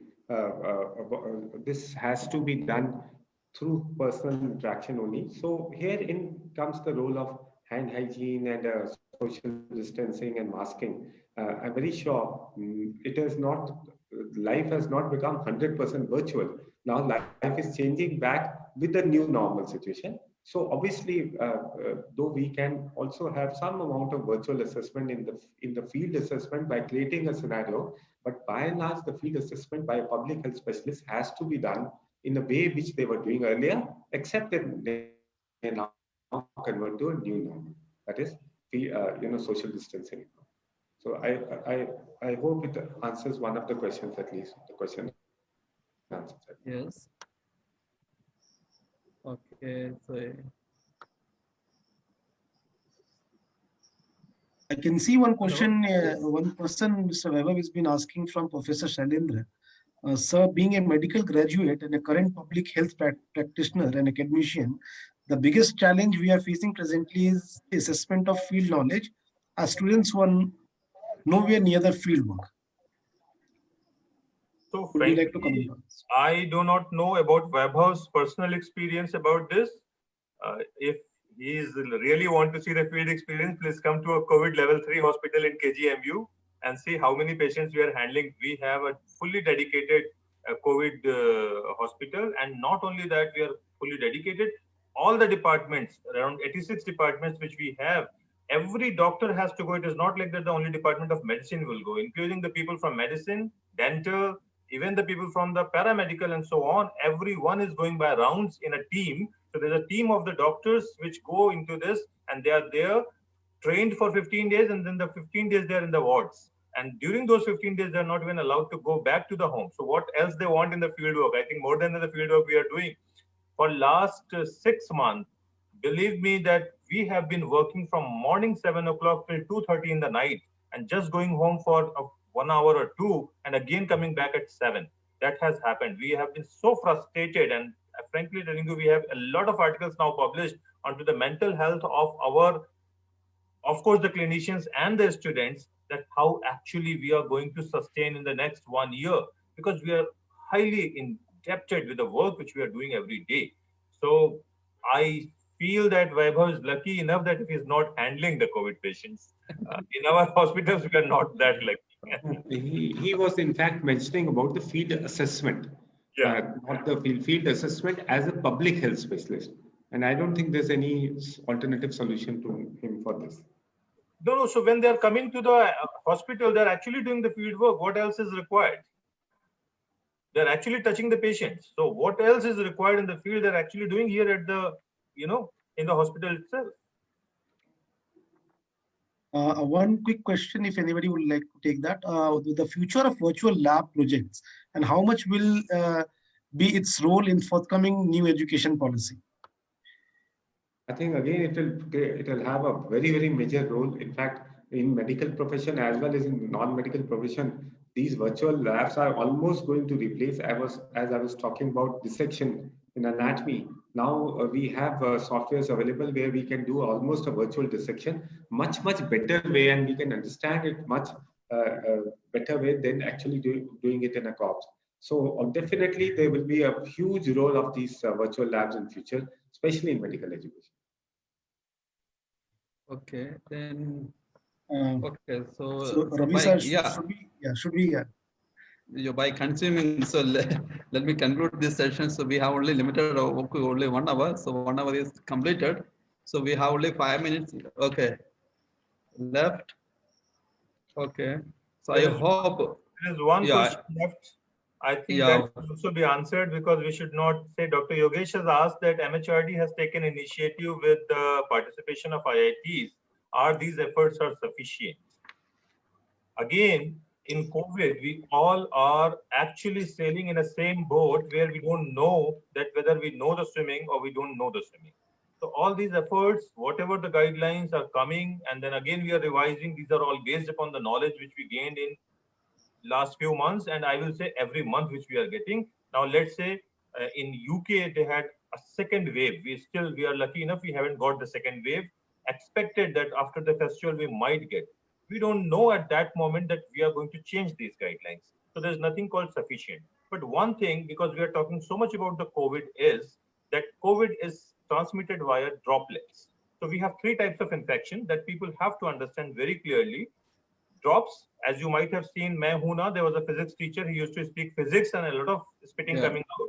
That is called drops. And then the droplets cannot go more than 6 feet. And then there's a droplets which can go more than that, like tuberculosis and so on. So people have to understand that this is a droplet. So you are not going to get it infected unless or until within 6 feet you are going to expose.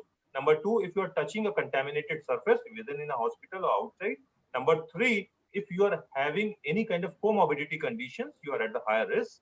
And number 4, if you are smoking and drinking, you are of course immunosuppressed. So these are the only ways.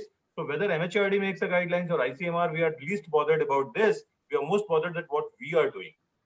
Prime Minister is always saying that please take care of yourself. So this is for everybody. None of these guidelines can be ever sufficient.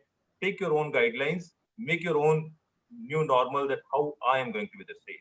You do everything in the medical college, you go to your colony and then touch the same hand with the lift buttons, and then everybody is exposed. So these are, nobody can make those guidelines. You have to understand. Okay, thank you so much, sir.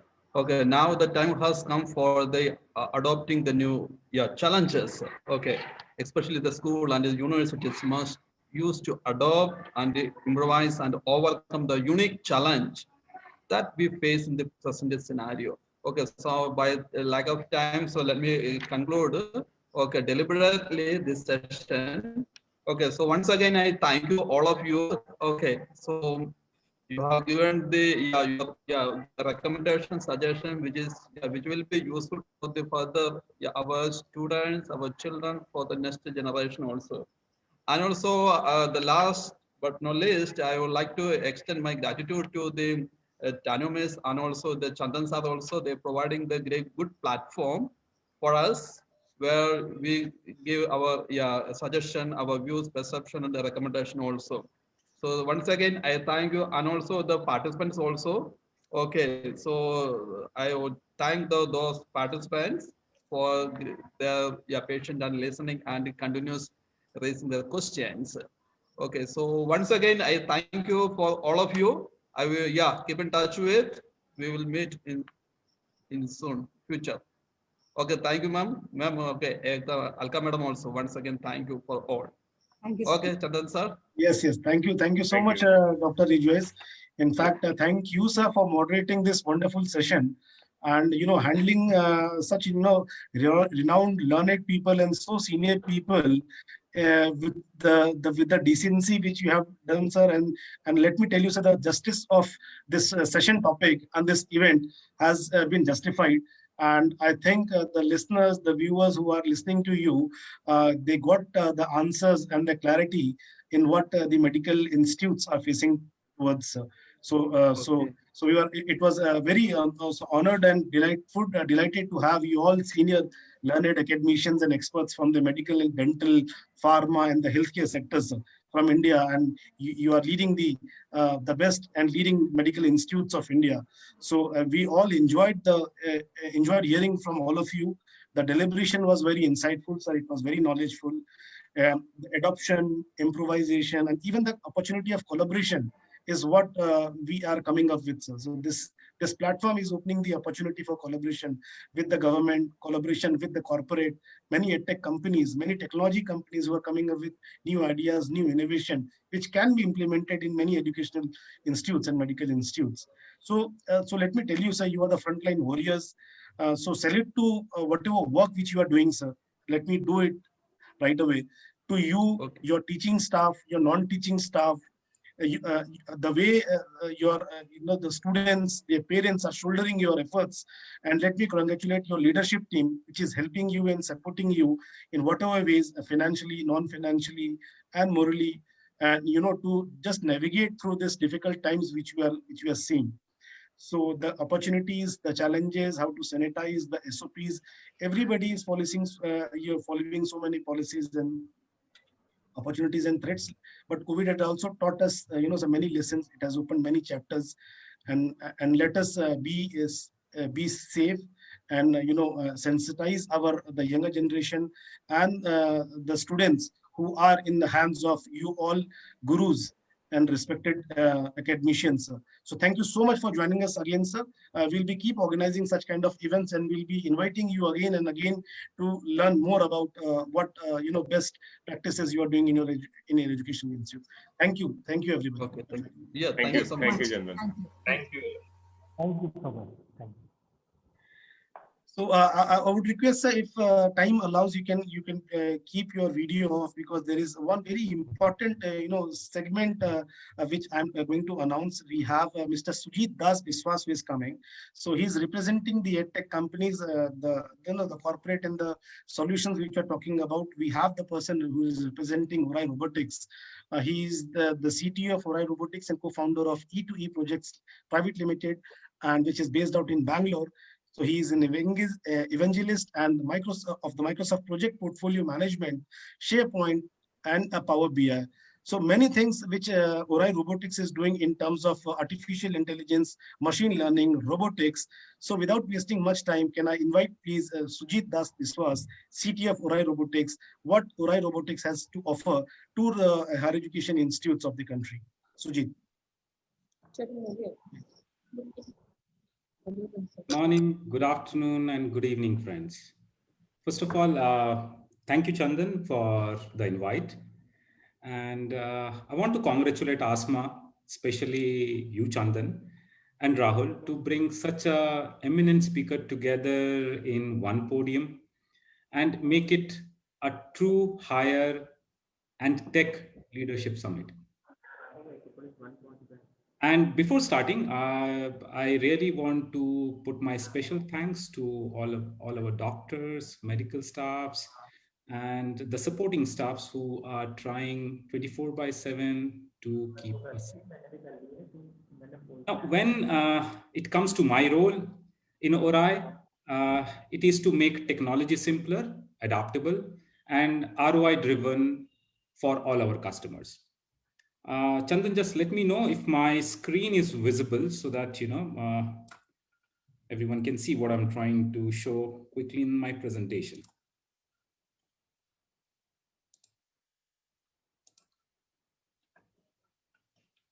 Hope my screen is visible now. Yes. So we all know how challenging times for education institution are going through, and I'm here to bring you an innovative technology to solve some of your problems. Now, when it comes to implementation of AI in the universities and education institution, we are there to help all our customers because in my forward presentation, you will figure it out that how AI is basically engaging our students and helping them to guide through the right process and help them to lead to a better conversation in any of the platform they are trying to communicate with the institutes. Now, when it comes to just let me scroll to the next slide. Yeah. When it comes to student education journey, we broadly define into three different states as pre-academic, during academic, and post-academic. The student revolves around this quadrangle. Before takes admission, we call it as a pre-academic. And ORI fits in each of this segment very well and help in one hand the students to get it connected properly, and then other hand the institution to bring a better handshake between students and the universities or the institution. Now, before moving further, I want to introduce the first AI or AI first marketing and engagement platform, where we will see that how it can eliminate and modify the abstraction which comes in between student and our education institutions. Now, if I quickly look into what are the AI or what is the AI enabled institute. So I'm just keeping in the center the student. What are the different ways or the touch points a student is having in the whole cycle of education? So in one way, he's being associated with or navigated or accessing a lot of digital content, or moved into a lot of social platforms where different type of or a different institution try to push their marketing content, try to engage them. Even the student land up to a lot of offline marketing, talks to placement counselors, even talk to alumni, goes through student assessment, even the career counseling. Now, all these paradigm can be actually managed by AI.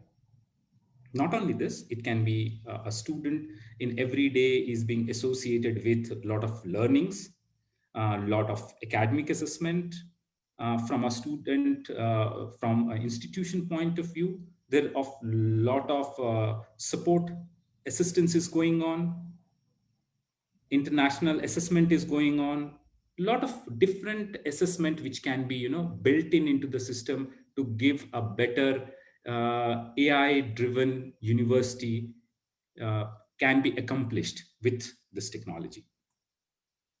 Now, when it comes to what are the different change or what can AI bring a change in the perspective of marketing, if we quickly look upon what are the global statistics available or what are the global players talk about it.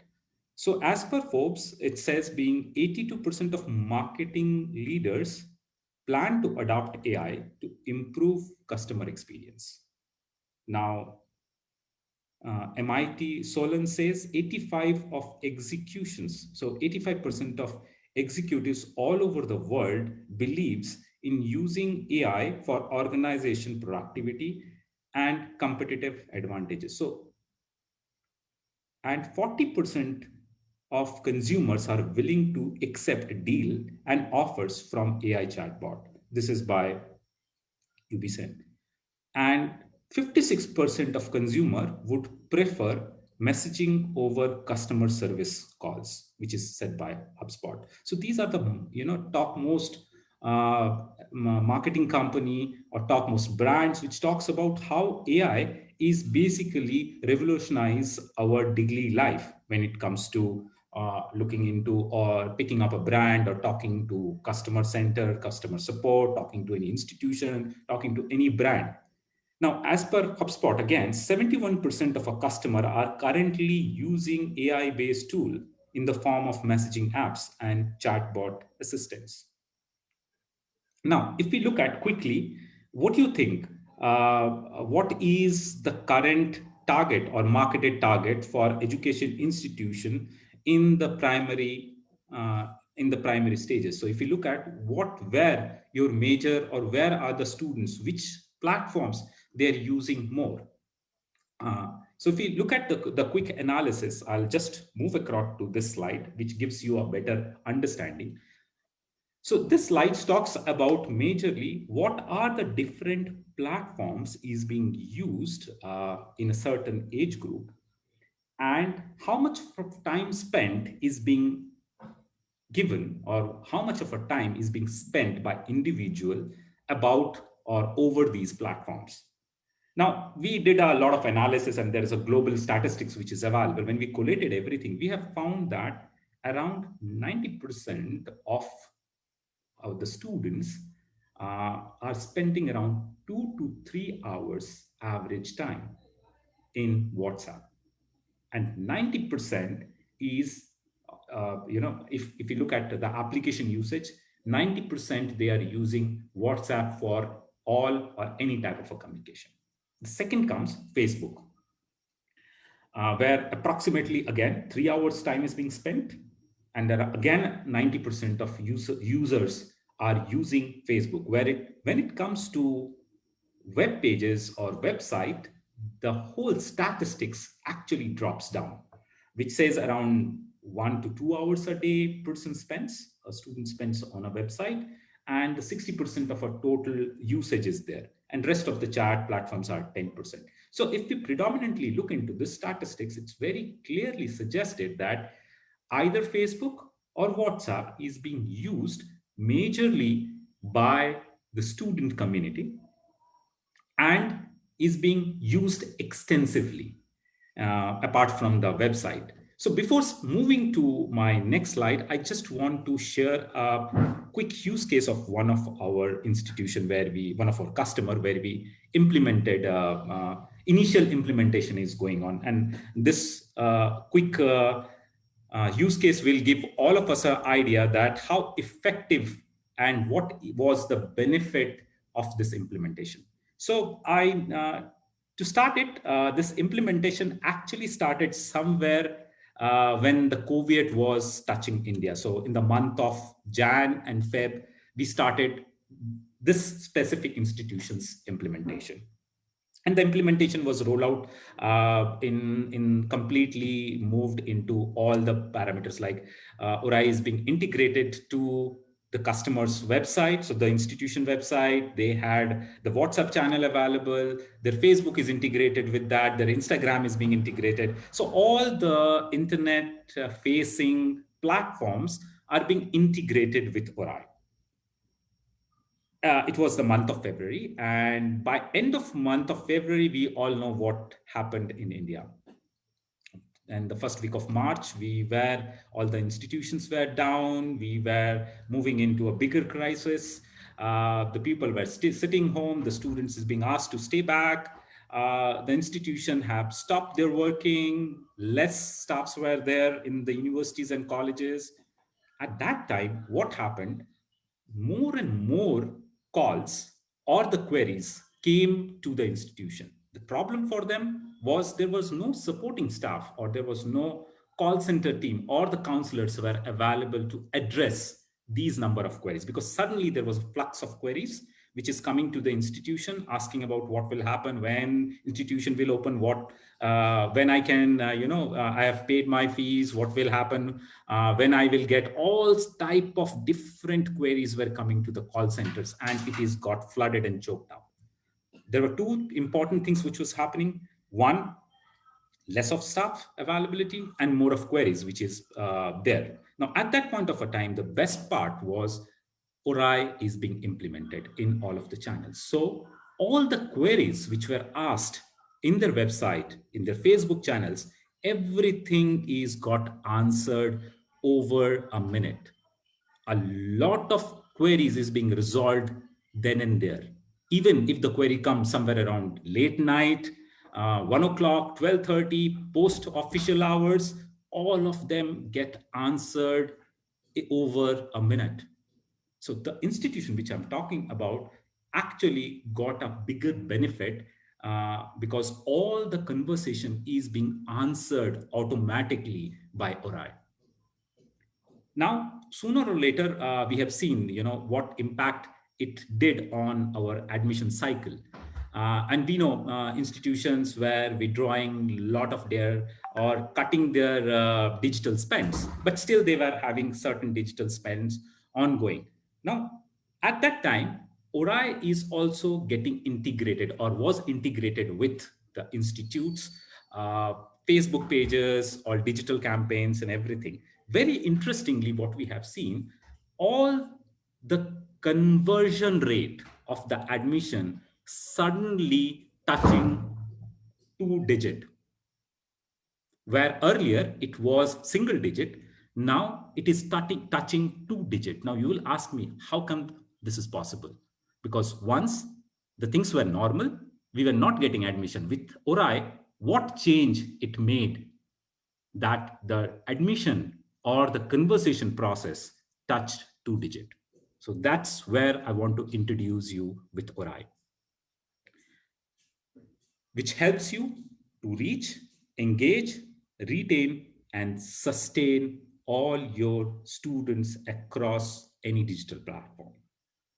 It has having a capability to design a pure omni-channel platform and gives you automatic omni-channel strategy. So if you ask me, what is an omni-channel strategy? It's basically a strategy which works in all your platform, whether you talk about email campaign, your digital advertising, your marketing campaigns, your website, your SEO, public relationship, any social media. Everything is basically driven with AI, a single engagement platform, which can be managed very easily, very, even I will say no infrastructure cost, and very easy to plug in.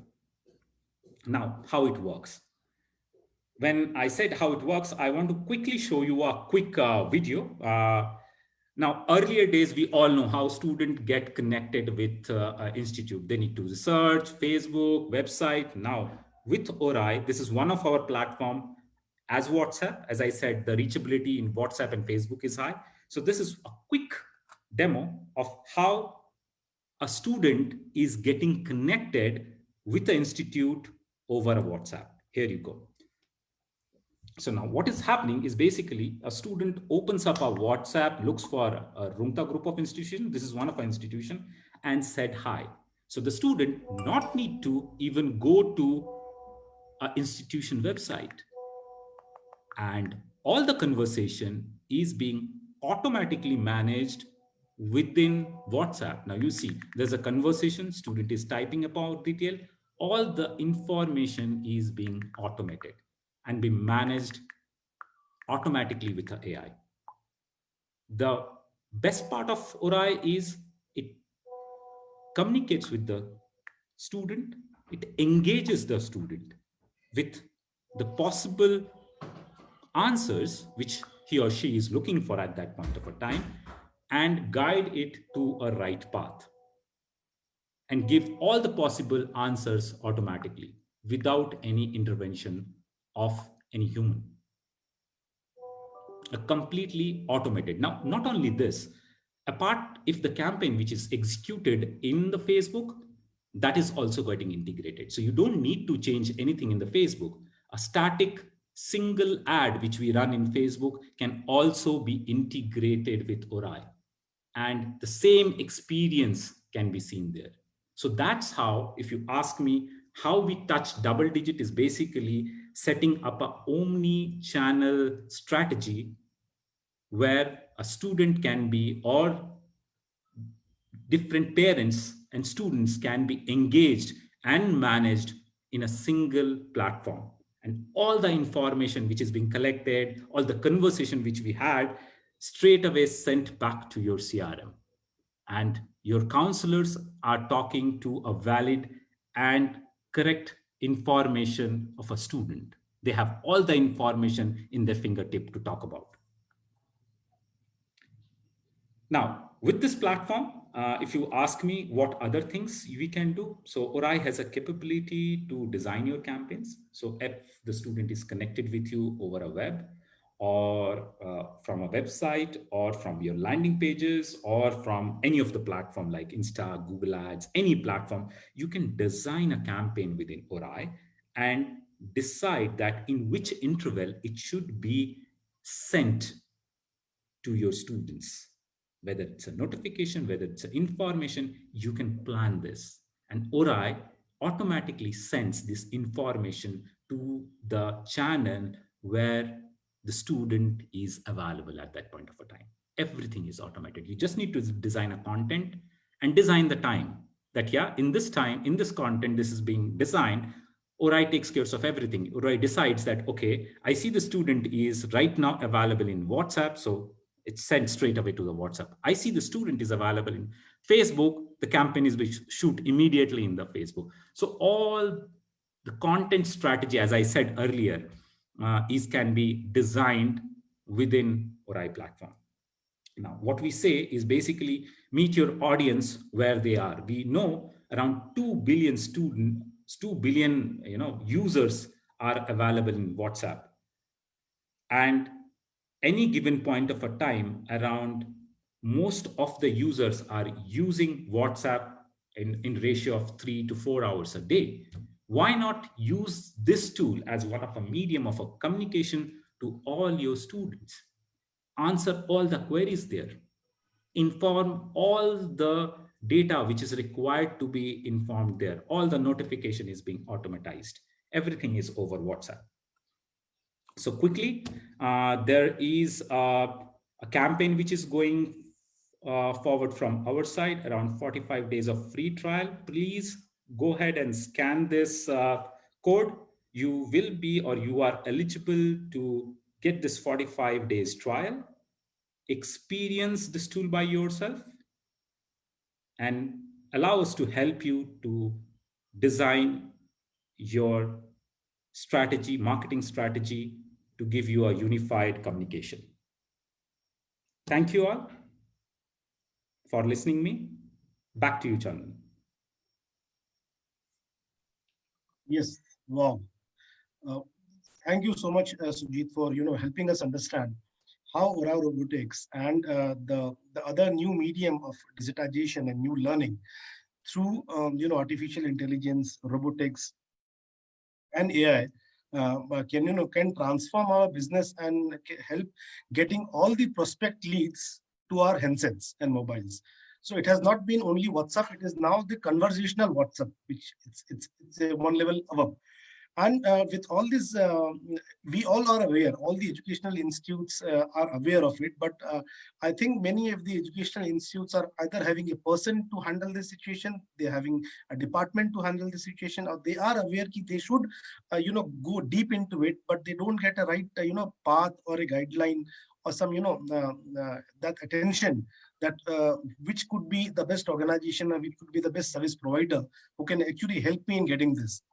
So without investing, this last slide of yours is actually very exciting, where you are giving an opportunity of a 45 days free trial where you don't have to invest in initial stage, get an experience of it, have a, the benefit of use and how to use it if it gets benefited after getting this free trial. Orai is there to help you out further going. Yes, absolutely, Chandan. So great. So all the viewers over here, the speakers over here, all the renowned educational institutes over here, if you need this opportunity, you know where to reach out over here. So thank you so much, Sujit, for enlightening us and telling us how this can be helped us, in enhancing and transforming our business opportunities. Thank you so much. Thank you, Chandan, once again, and best of luck. Thank you. Ladies and gentlemen, so with this, we are moving ahead with the next important and very exciting session for the day, which is actually focusing on engineering institutions. And the topic for this session is how technology such as artificial intelligence and machine learning are changing the future of Indian education. So the way we just see the industry presentation by Orai Robotics by Sujit, this definitely will help in having this discussion going forward, and would be some fillers for maybe the kind of discussion which the next panelist is going to speak about. So let me have the privilege to invite our eminent speaker for this panel To start with Dr. Geeta Arulmani, she is the Dean Academics and Research from JCT College of Engineering Technology, Coimbatore. She will be moderating the session. Welcome you, Geeta ma'am, in this event. Welcome, sir. Dr. A. Govardhan, he is the Pro Vice Chancellor from Jawaharlal Nehru Technological University from Hyderabad.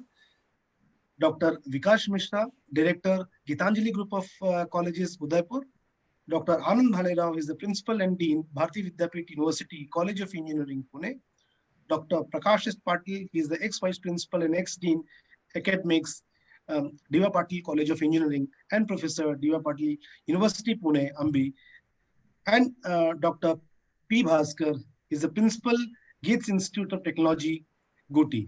So I can see the kind of diversification which we have of the educational institutes from all the corners, and all renowned institutes are over here. So it would be a privilege and in fact honor to have this deliberation going on. So Geeta ma'am, to just brief about your introduction, that you are the Dean Academics and Research from JCT College of Engineering and Technology, Coimbatore. You are a dedicated, resourceful, and goal-driven professional educator who is committed in the social and academic growth and development for your students. You have over 20 rich years of experience, and which has captured the students' technical ideas and breed success. You are a BE Electrical and Electronics Engineering from Sri Ramakrishna Engineering College, and you have begun your teaching career working with reputable educational institutes in Tamil Nadu, which is affiliated to Anna University, Chennai. And I'm also surprised and happy to see that you hold 51 international journal publications and 17 international conference publications to your credit. So it is an honor and privilege, Geeta ma'am, to have you on board. Welcome, ma'am. Dr. Govardhan, you are the Pro Vice Chancellor of Jawaharlal Nehru Technical University. You are presently the Professor of Computer Science and Engineering, and you hold a BE degree in Osmania University College of Engineering. May I request the backend team to kindly switch the slide to Dr. Govardhan. Yes, thank you so much. And you are also the chairman and the member of several boards of studies of various universities, and is a member of editorial boards of 12 international journals. So you are recipient of numerous international and national awards. So it is a privilege and honor, Dr. Govardhan, to have you on this panel today. To introduce our next speaker is Dr. Vikash Mishra. He is the campus director of Gitanjali Institute of Technical Studies, Udaipur, and he possesses, 25 years of experience. Am I audible? There was some instability of my network over here. Am I audible, speakers? Yes, sir. Yes. Thank you so much. Dr. Mishra, you have also served as a director with Allen House Institute of Technology, Kanpur from 2012 to 2017. And you have published more than 50 research papers in various journals of repute, and has presented his papers to the numerous international conferences. It is a privilege to have you, Dr. Vikas, in this forum today. Our next speaker for the day is Dr. Alan Balirov. He is the Principal and Dean from Bharati Vidyapit University, College of Engineering. With over 2 decades of experience in teaching, Professor Balirov began his career with a lecturer in Civil Engineering Department from Bharati Vidyapit College. And he is also the member of several professional bodies such as Indian Society of Technical Education, Indian Environmental Association, and other important bodies. He has 43 research papers in his credit at national and international conference at his repute. I welcome Anand Balirov, sir, in today's event. To introduce our next speaker, Dr. Prakash H. Patil. Sir, I've been knowing you since many years now. I'm so happy to see you again in this forum. So honored to have you, sir, in this event. He has close to 4 decades of rich experience in teaching, industry, and research.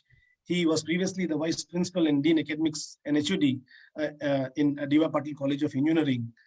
So you have chaired many conferences in India and abroad, and as a life member of professional bodies such as ISTE and fellow members of IETE, you have published more than 80 research papers in repute of national and international conferences. It is extremely an honor, Dr. Prakash Patil, sir, to have you on board today.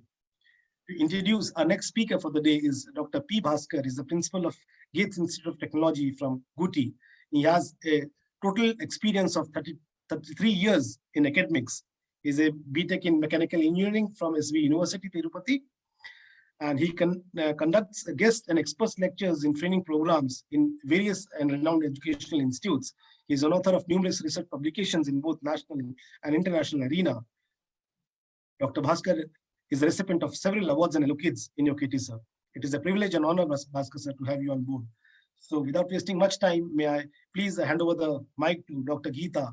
Ma'am, can you please take the session forward with your moderation? Thank you, sir. Good evening, sir. A warm welcome from my side. I would like to welcome all the speakers, attendees, partners, etc.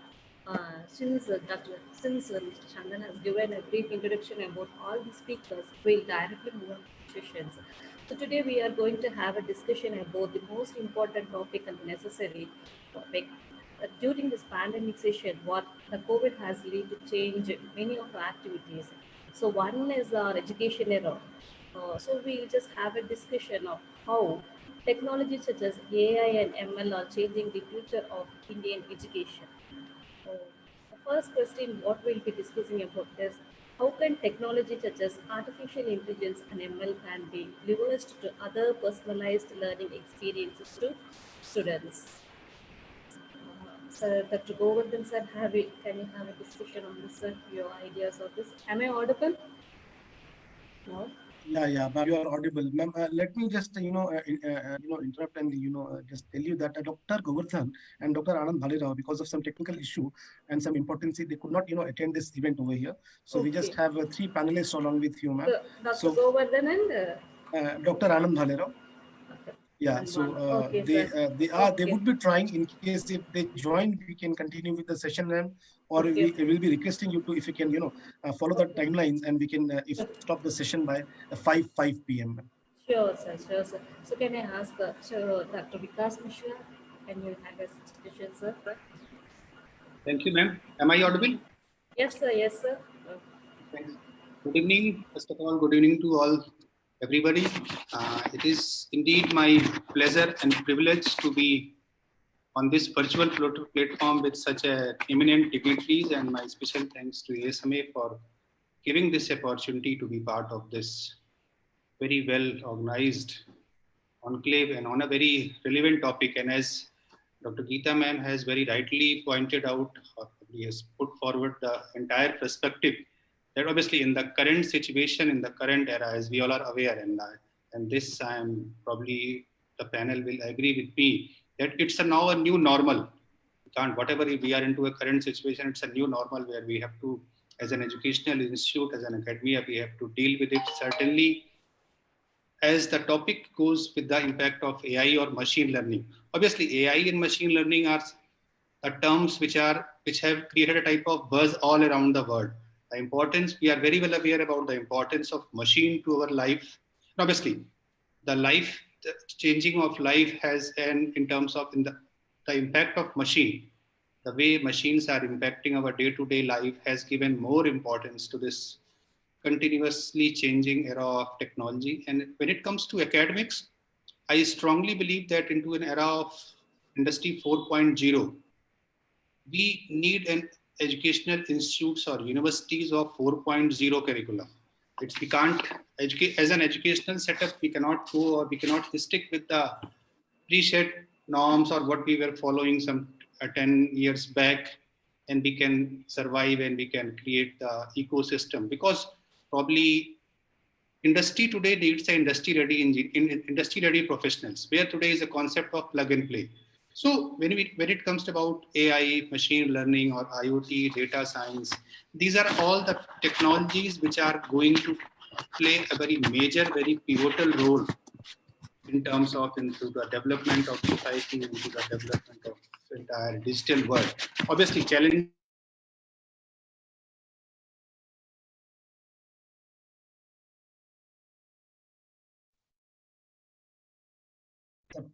Please unmute again, sir. Could be a technical issue. Am I audible now? Yeah, you're audible. Yeah, because from my side it was showing that I have been muted. So obviously these are the technologies which are very important from the industry point of view, from the educational setup point of view, AR, VR, and all those things. And coming back to the machine learning and artificial intelligence, obviously, it is what simply we can say. It has impacted a lot on the educational setup. Obviously, as an academia, as an faculty, we can use this technology in the better benefit of students in way, because AI facilitates the data mapping where we can achieve. AI can offer us a solution. What are the technologies which are the best suited for a student in terms of assessment, in terms of understanding of the concept, in terms of the grading process, because that's what the backbone, that means in terms of formation of intelligent machine which can think and which can work like human brain. So obviously that is what my initial opening remark to this. Over to you, Geeta ma'am.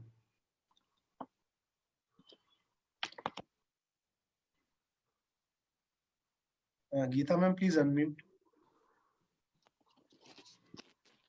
Thank you, sir. May I ask Dr. Bhaskaran, sir? Bhaskar, sir, please, sir. May I have your view, sir? Thank you very much. Before I speak, I would like to thank the organizers first. And in fact, the kind of guidelines that were given for us for the discussion was in terms of 3 questions. So maybe I would like to take the question number 2 first. Before that, a kind of a macro picture at the national level. We got 993 universities, 51,000 plus higher education institutions. And then, if I'm not wrong, about 4,200 plus engineering institutions in India, out of which 92.8% of them are in private sector. And these institutions are set into kind of a 5-tier system.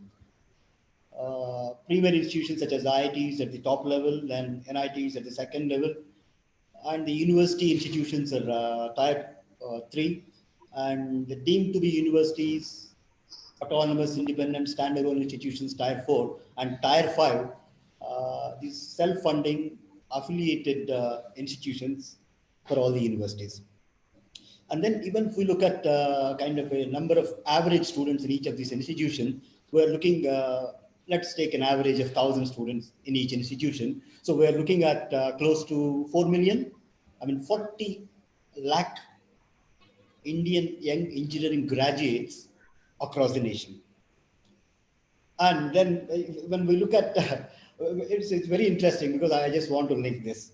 There's 40 lakh engineering graduates currently, either offline or online, whatever. And then of these people, I'm told 42.6% of them own smartphones, and 98% of them have got internet usage, and average broadband, the speed with which they download among the student community is 34.07 Mbps. Because these numbers are staggering, mind-blowing in comparison to the other Western education system or the Eastern education system, either say Japan or China. So in this background, when we are looking at trying to understand the first question, how can AI and ML be leveraged? So that makes quite a lot of a sense. So in terms of this leverage of student learning, it differs if you're talking of a tier 1 institution to that of a tier 4 or tier 5 institution. Because the basic problem that the tier 4, tier 5 institutions face, the basic fundamental prerequisites of understanding an online mode of learning. So therefore, in that context, I think that extent of leverage of technology drastically differs at the tier 1, 2, 3 institutions to that of tier 4 and tier 5. So the inevitableness of this COVID-19, this I see kind of a disruptive intervention in education. Perhaps I believe this is a temporary phenomenon, very temporary phenomenon. However, the hybrid or blended learning, what we call both offline and online, perhaps may stay for another while. But on the contrary, when we look back history, the open or distance learning mode, which was introduced both in India and in the West, and predominantly in the Europe, never seen success. The point what I'm trying to drive through is this temporary phase of COVID-19, it may last for another year or two, because the only best possible means of surviving, running, going through this is that of taking precautions through SMS until we get the vaccine. The point what I'm trying to say is the institutions, though they have moved on to online learning, unless the bigger infrastructure issues are sorted out at the tier 4, tier 5 level, so this online mode of learning will also wither down the way open and distance learning education practices in India have died down. For those who remember, the first ever time MOOCs was introduced in India was in 2012. That's the time when the world was talking about what you got into, and we got plenty of providers, whether you call Udacity, you got Coursera, edX, Udemy, etc. In India, we got NPTEL and very popular Swayam. But the way they have been perceived as a kind of a reference material. I'm not trying to counter the argument that online learning alone is not suffice, but the point is it has to be blended learning. However, to make this blended learning more effective, by default, we got to go ahead and adopt the technology part of it. And quickly answering my third question, what else we have done at my institution? In fact, everything boils down to cost economics in a private institution. Therefore, what we have done in addition to our online learning, we have resorted to LMS, where we reach out students, despite the fact that the students had a problem of lack of electricity at home, lack of bandwidth, okay, those kind of adversities, still we could reach them. And then more interestingly, we have come out with the online radio, because even this online radio can work on a non-smartphone also. So therefore, we try to reach more students for a longer duration of time through online, despite the fact that not much of two-way communication happened, but still we used kind of a learning management system, non-stop online teaching, combined with online radio for the student community. I think maybe if I get time, I'll come back again. Thank you, madam. Thank you, sir. Thank you, sir. You have said exactly, sir, that how the tier 1 institutions and the tier 4 and 5 institutions are facing this pandemic situation. May I ask Mr. Prakash Patil, sir, to proceed, sir, to have his views on how engineering educational institutions preparing students and faculty to face a technology-driven future.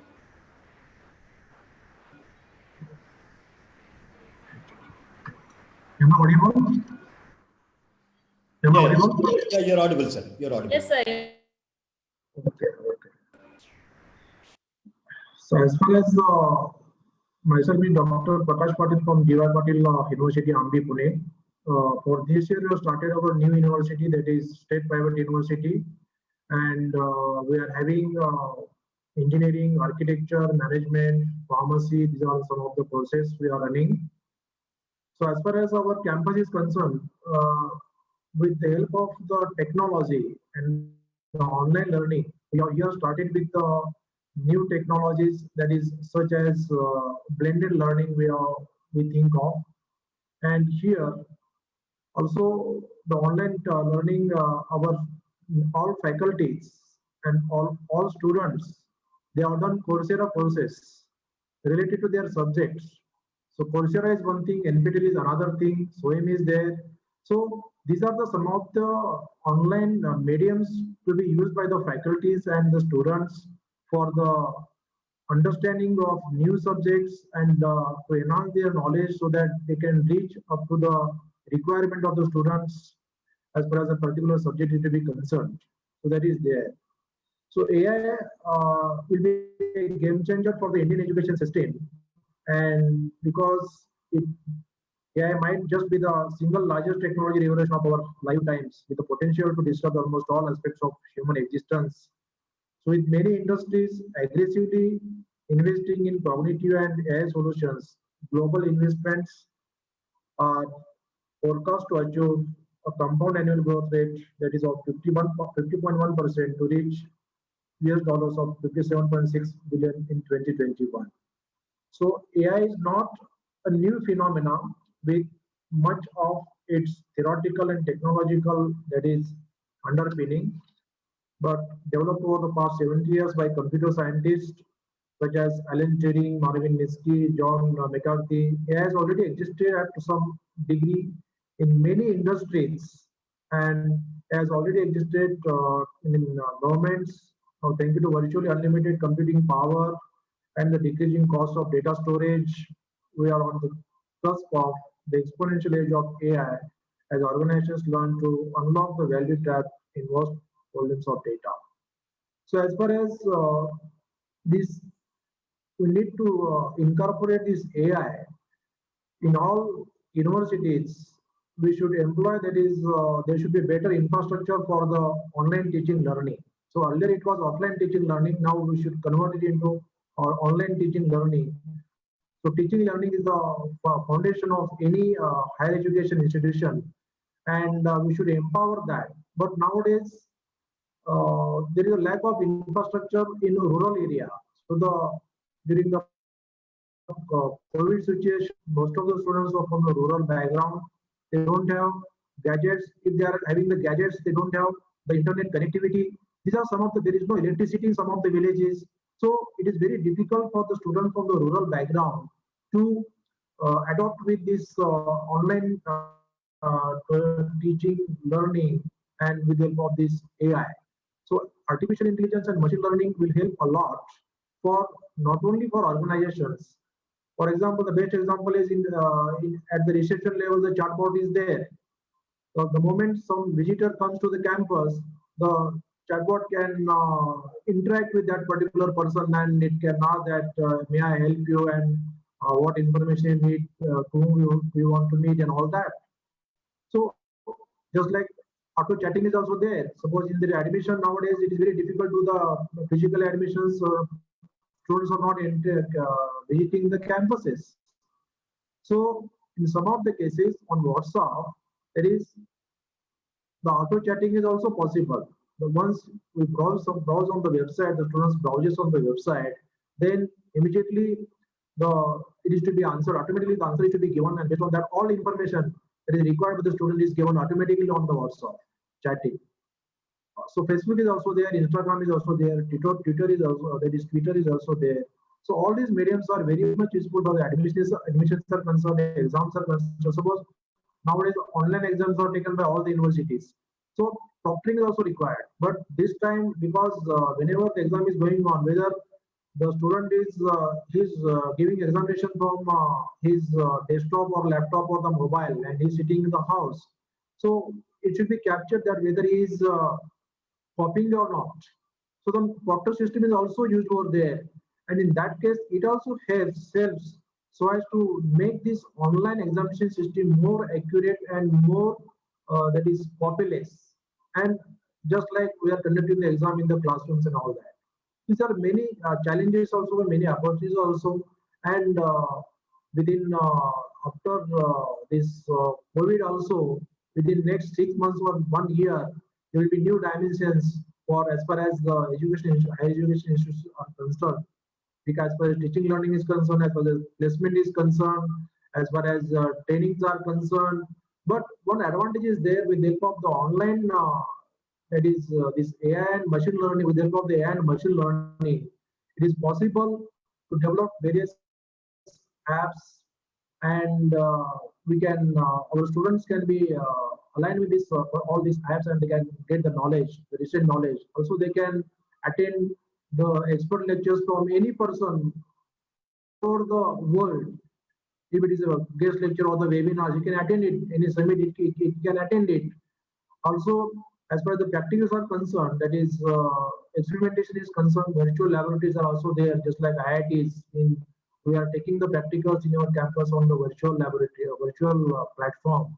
That is also possible. But in some of the cases, and we should develop the students in such a way that because pursuing the requirement of as per the Industry 4.0, artificial intelligence, machine learning, robotic process automation, and all these blockchain technology, cyber security. So all these technologies are very much important, and students must be familiar with all these technologies, and then only they'll be able to work in the industry after their graduation is to be completed. So these are some of the ways I would like to present as for in this particular summit, higher education and technical leadership summit. Thank you. Thank you, sir. Thank you, sir. On my own perspective, is that this AI and machine learning will be more focusing on personalized learning of students. And as you said, sir, the online examination, it's a very difficult thing. But in some universities, they are following the online assessment that, as you have said, that when sitting in mobile phone or sitting in a home, they are able to capture all those things. Even the malpractices of they are able to identify. They are practicing in some of the universities in South India, right? Okay, sir. Sir, since the time is very limited, now the session is open to the audience attendants. Do they have any question? Question sessions is open for the audience sessions. Ma'am, we have Dr. Govardhan. He has joined us. We may this question. Welcome, Govardhan, sir. Welcome, sir. Welcome, sir. Yeah, very good evening Sir, to all of you. Yeah, very good evening. So I'm sorry, actually, I had another TV program, so it just got completed. That's not a problem, sir. So can you have your views on a question, sir? That is how engineering educational institutions preparing students and faculty to face a technological driven future, which is a very important question.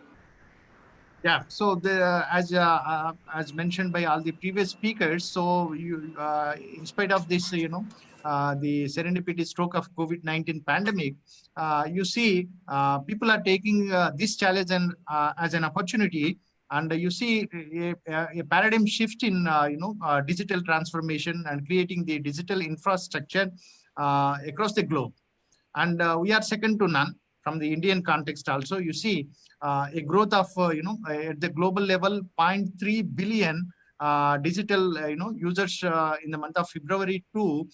You see 1.3 billion, users being increased in the context of, COVID-19 pandemic. And you see a dramatic shift and a transformation in terms of adopting these digital technologies. So that's a wonderful change that we can see, and the kind of global scenario that you see now, there is a dramatic shift of converting these barriers of particularly the experts. If you look at the experts in the global scenario, now there is no barrier as such. There were the travel constraints, time constraints earlier, but if you look at these aspects now, so anyone from anywhere. So if you look at, I always use a caption in all the platforms, all for all. First is ALL, all, and second is WAL, that is anywhere, anytime learning. So we are all for anywhere, anytime learning. So that is the latest caption that we can always adapt. So from that perspective, a lot of online learning is happening, and students have also come forward from this perspective, and you see a dramatic shift of teacher learning curve as well. So you see a lot of teachers are making learning aspects every day. So that's a wonderful sign in terms of improving their teaching learning skills, with which they will also be able to transform the same skill set to the our students. So that's one important aspect that we can see. And the second dramatic change that you can see is the perception of the mindsets, particularly the context of learning. So now people have adopted a new kind of paradigm that so the classroom is not a barrier. Like earlier the concept was confined to classroom learning only, but now students have changed their role as learners. They are no more as students. Even teachers are no more as teachers. They have changed their role from students and teachers to learners, and learning is happening every second. So that's a wonderful dramatic change that we see, and little inhibition in terms of the adapting these examination patterns. Still we have some technological challenges. With respect to the MCQs, objective type or fill in the blanks, there are no challenges, barriers. But when it comes to the descriptive examinations, when the number is very low, then the adoption of technology, there is no issue. But in terms of the scalability, in terms of extending it to the rural places particularly, still we have some challenges. I'm sure in the coming future, in the near future, we'll be able to resolve those things also. But a happy sign is that technology is being used to the maximum extent now, particularly digital technologies, ecosystem, building the digital infrastructure. So I'm sure this trend would continue, and a lot of learning can happen, and teachers and students can collaborate more in terms of the various aspects, and particularly in building the ecosystem in terms of teaching learning practices. Thank you very much. Thank you, sir. Well said, sir. You have given the exact scenario of both the academicians, the educators, the staffs, and the students. Thank you, sir. Now the session is open to the audience.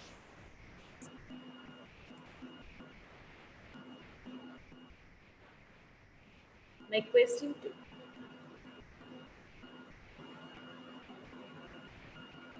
We can see it's there, sir. What additional top-up qualifications should engineers from electrical, electronics, telecommunications pursue in the area of AI and ML computing, cloud computing? What other courses should mechanical, civil, industrial engineers add for better employability? They're asking about the courses, what they have to do apart from electrical, electronics, and telecommunications for enabling them in AI and ML computing. Can I answer that? Yeah, sure, sir. Yeah. Good evening. I'm basically a mechanical faculty, okay, and I've been teaching mechanical students. I think I was lucky enough. I traveled all over India and I've seen the students. One of the biggest prerequisite of civil mechanical students is to work first on their communication skills, first and foremost, okay, because this is where we find a bit more phased manner of students who study in computer science, electronics, and civil mechanical. Secondly, maybe if the students are very keen to pick on some technical domain skills, okay, what is not taught in the coursework, maybe work on Revit. Okay, that's another 15-day or 30-day certificate program on Revit for civil students. Okay, and any certification from Autodesk, either from OEM or from a other vendor, go for Autodesk. That really helps. And if civil mechanical students particularly, if they really want to know, okay, what is happening in the world, what is likely to, how AI and machine learning will take away, I think they should read this book. So it's a very interesting fiction novel by Dan Brown called Origin. So if any teacher talks to you, even this is true for other branches, if any faculty engaged in computer science, electronics, communication, artificial intelligence, machine learning, robotics, IoT, everyone, it's a must read. You'll be shocked to know that I made this novel to be read by all my CSC students in my institution. Okay, as a 0-hour experiment in the morning, because this is how the future is going to be, and this generation has to be imbibed into it. So the best way is to make them to read something fiction, which they kind of a thriller, which they really love, and then they can be engaged at a longer pace, either offline or online. Thank you. Thank you, sir. The next question is how to check copying by the students during examination taken online, whether objective or descriptive. Anyone in the panel? Sirs? How to check copying the students during the examination taken online, whether objective or descriptive? Yeah, there is a proctoring system. Online proctoring is one of the solutions.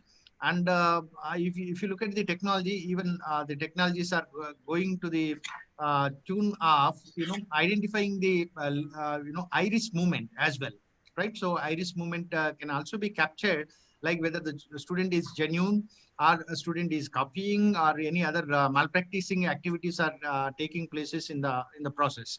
As I mentioned, it may take some more time to get it stabilized, but definitely that is the future. That is the future. Online conduct of examinations is not far off. Definitely, the scalable solutions will definitely come in those lines. Thank you.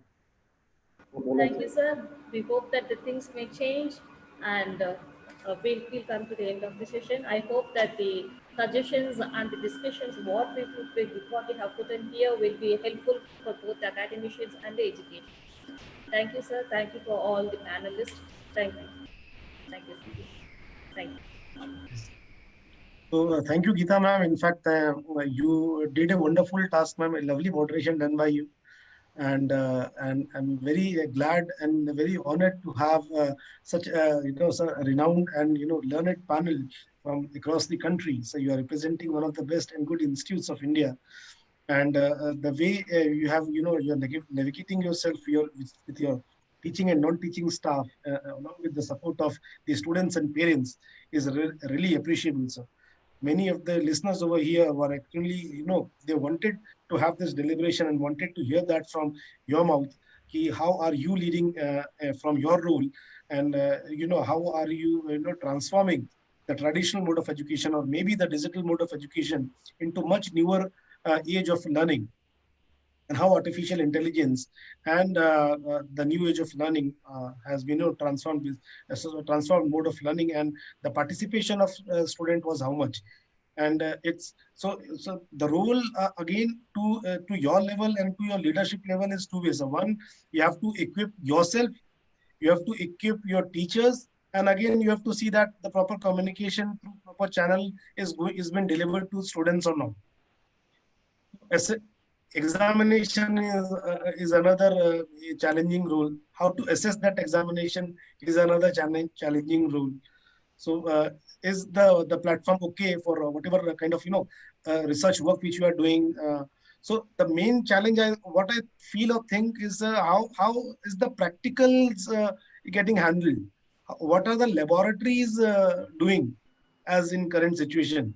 Teaching is already going on, but what about the infrastructure and already established thing, which definitely is very much needed for maybe for civil engineering, for mechanical engineering, for electrical engineering, aeronautics. You take any science of engineering, sir. Laboratory is one thing which a student is very should be going. So that is still locked, and let's be very hopeful. Let's be assured. So this COVID era and this difficult situation vanishes off, and new modes of learning starts. And that is good part that we have started, adopting the new ways of learning. If this era was not there, we would have been, navigating and going through the same learning stage. So something happens for good, something happens for bad. But great, sir. It was very insightful and lovely deliberation from all you learned speakers, sir. And thank you so much for accepting our invitation and helping us understand and how educational institutes and with people like you are, helping us, the learning and the pedagogy and the curriculum better in the industry. Thank you so much for joining us, everybody. Thank you.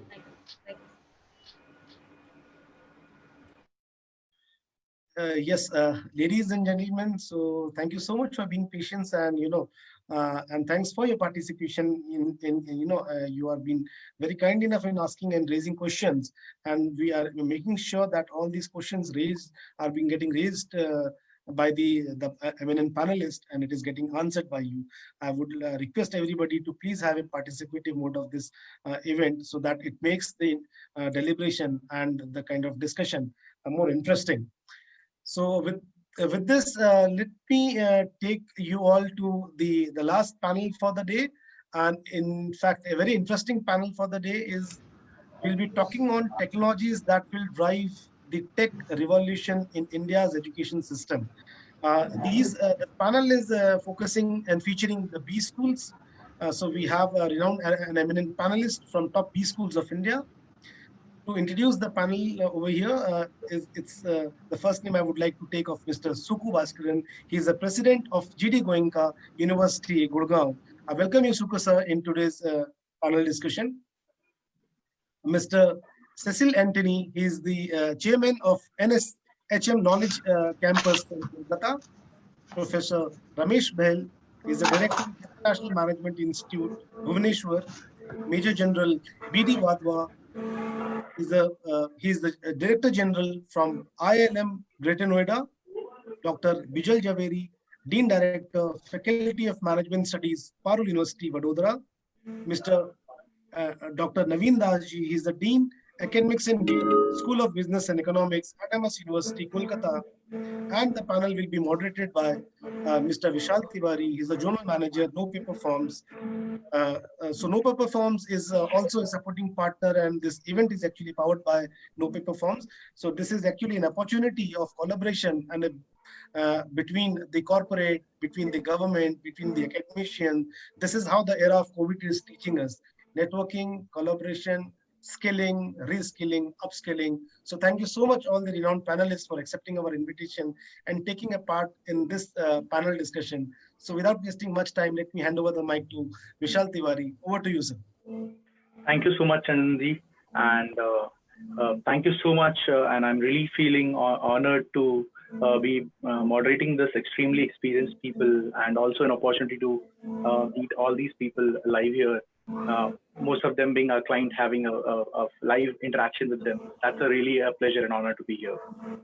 So, Mr. Chandanji and our renowned panelists, quickly moving forward to our today's discussion, which is, we have the COVID-19 pandemic, which has a situation that has forced us to think about creating the parallel world of education in digital space, and has provided an opportunity to the Indian education sector to explore ways in which technologies can be used to herald in the transformational changes. In addition to this, the government's NEP 2020, right, which is I think after 1992, with a very small reform that had happened. This is the first of 21st century, and has provided the push for technology and innovation to take center stage in the education era. However, as institutions move to adopt a tech-driven model of learning, gaps can be seen in implementation and related to the infrastructure and the teachers' training. So my first question would be to Cecil sir and Suku Bhaskaran sir, that what are some of the ways in which your institution has implemented technological innovations and has enhanced infrastructure to bridge this gap that lockdown has created, and also how you have catered to the training and development of your teachers around this situation? Thank you. How much time are you giving me? The good part is the lockdown ensured the marriage is done. So, if you look at online education and offline education, we were pre-lockdown running on parallel tracks. And then suddenly COVID came in, the lockdown happened, and a forced marriage happened. So I would say that is the blessing in disguise, And a lot of education institutions woke up to the reality of embracing technology much more than what we used to do pre-lockdown. So at NSTM, we have been definitely looking at technology since its inception, 5 years back.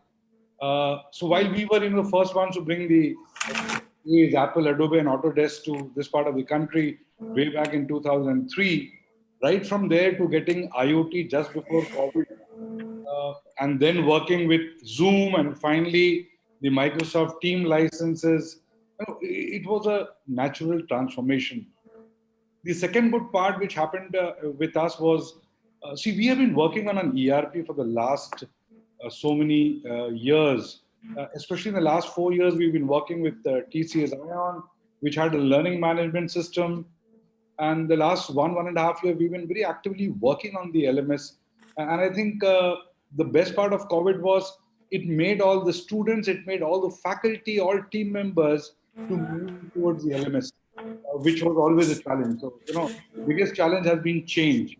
And I want to give us that blessing in disguise. So that was the second big thing which happened. I have worked a lot with MOOCs and a lot of other micro-credential courses which are running around.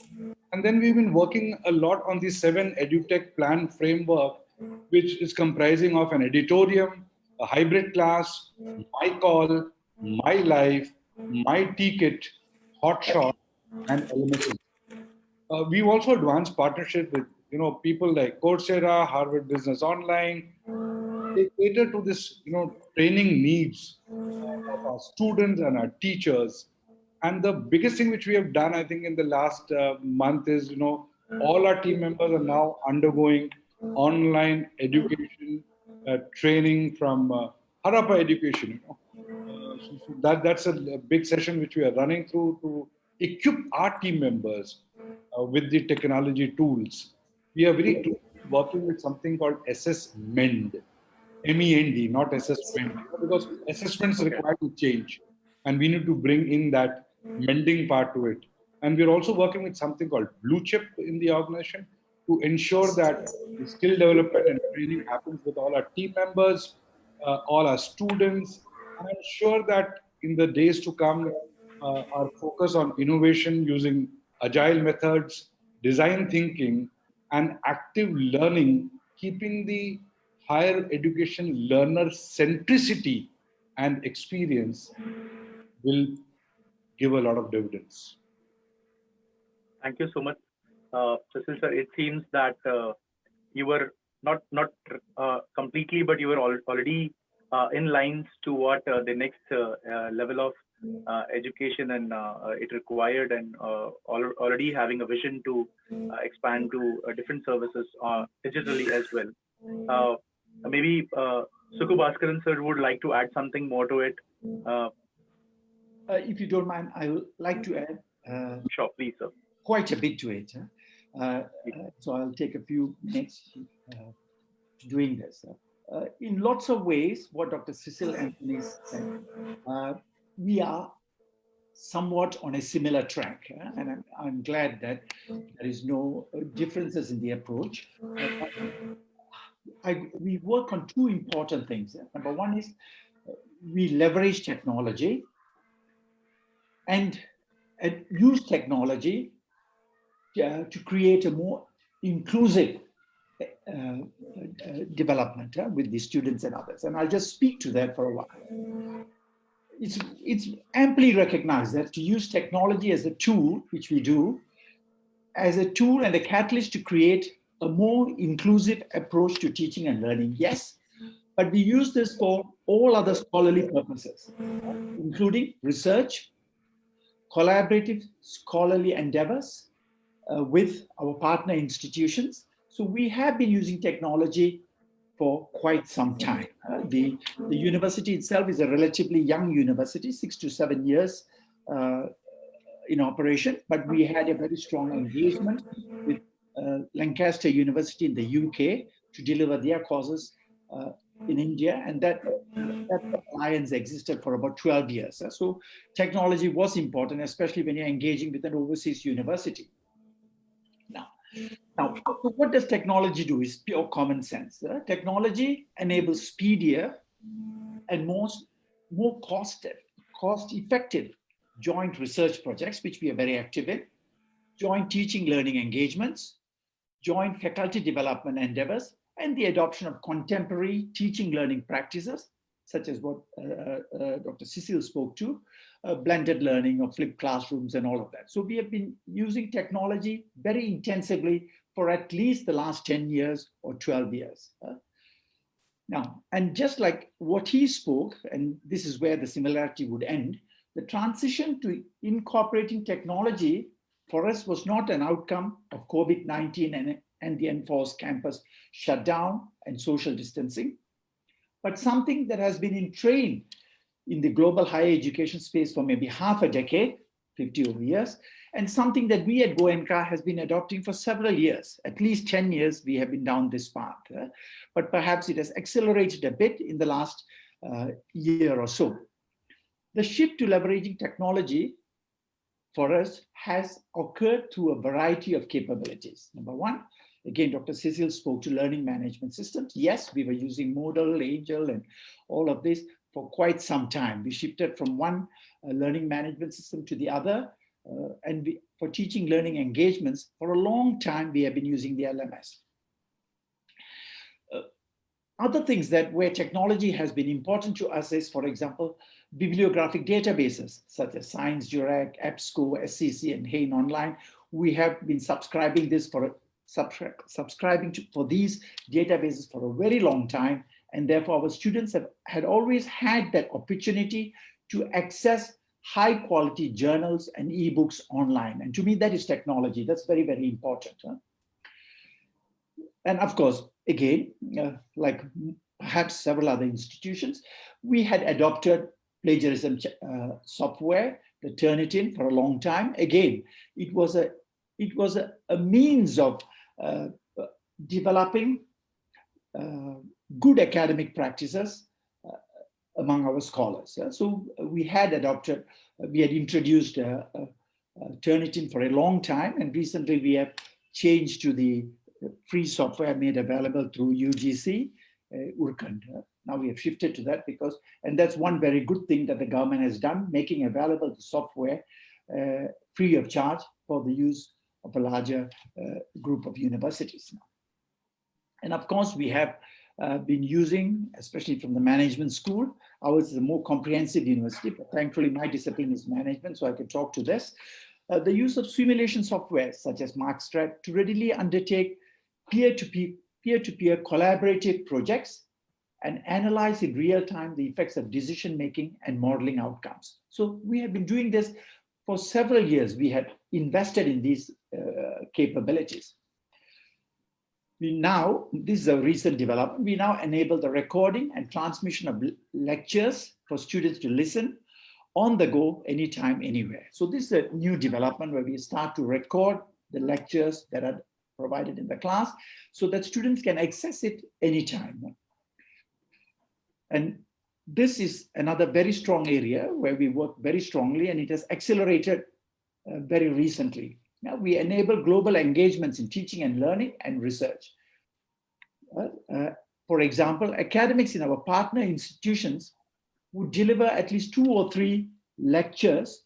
Sorry, I'm overstating here. 1 or 2 lectures for several of our courses. So it provides a more diverse teaching learning engagement, which is very, very important.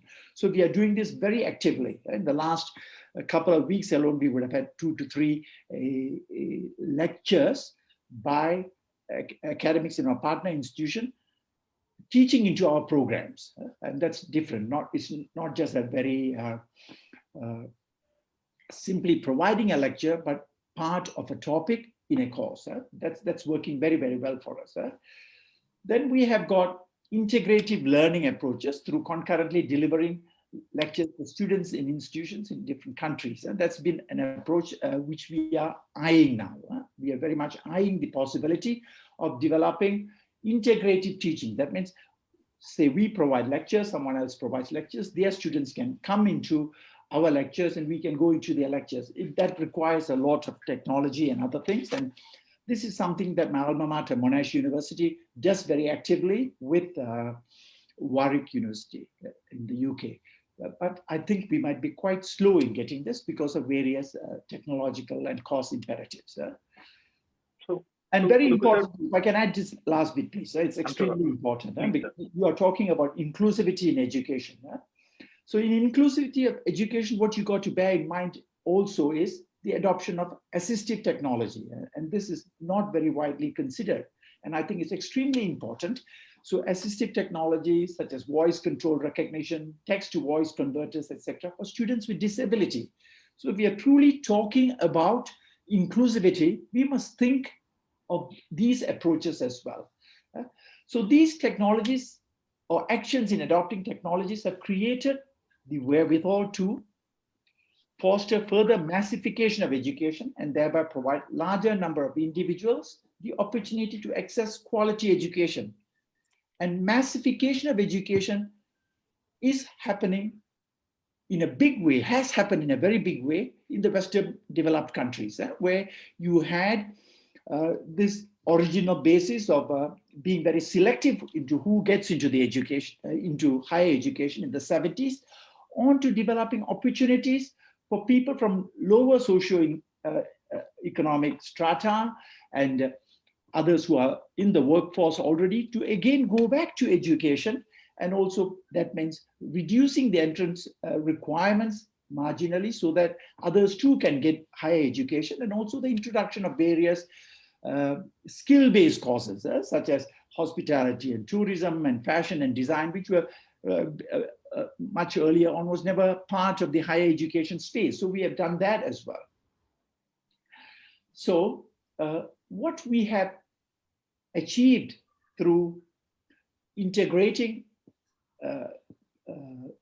face-to-face teaching learning methods and research to online method is to create a high level of possibility for people in different socioeconomic classes, different financial abilities, approach gender and life cycle stage to come back to education, and therefore be much more providing opportunities for people to undertake education in a much more stronger way than was the case previously. I think I'll stop there, Vishal, because I think you are. Thank you. Thank you so much, sir. And thank you so much for highlighting these aspects.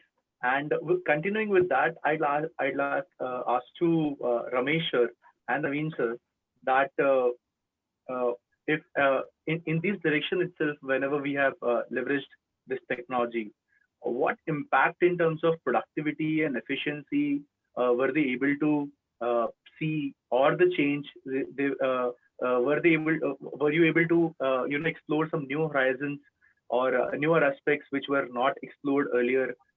If you could share that with our audience for the knowledge.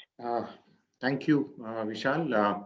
I think Mr. Bhaskaran and Dr. Cecil has talked in detail the power of technology, and we all need to accept technology is the lifeline for today and the newer generation.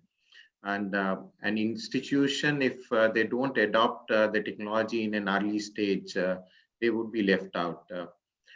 So at IMI Bhubaneswar, we set up this particular campus in 2011.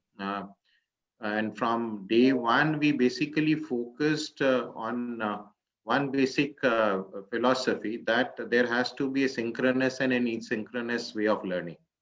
So the asynchronous, where we really use the power of the technology, and the synchronous when we are talking about the face-to-face. Now I'm talking about pre-COVID.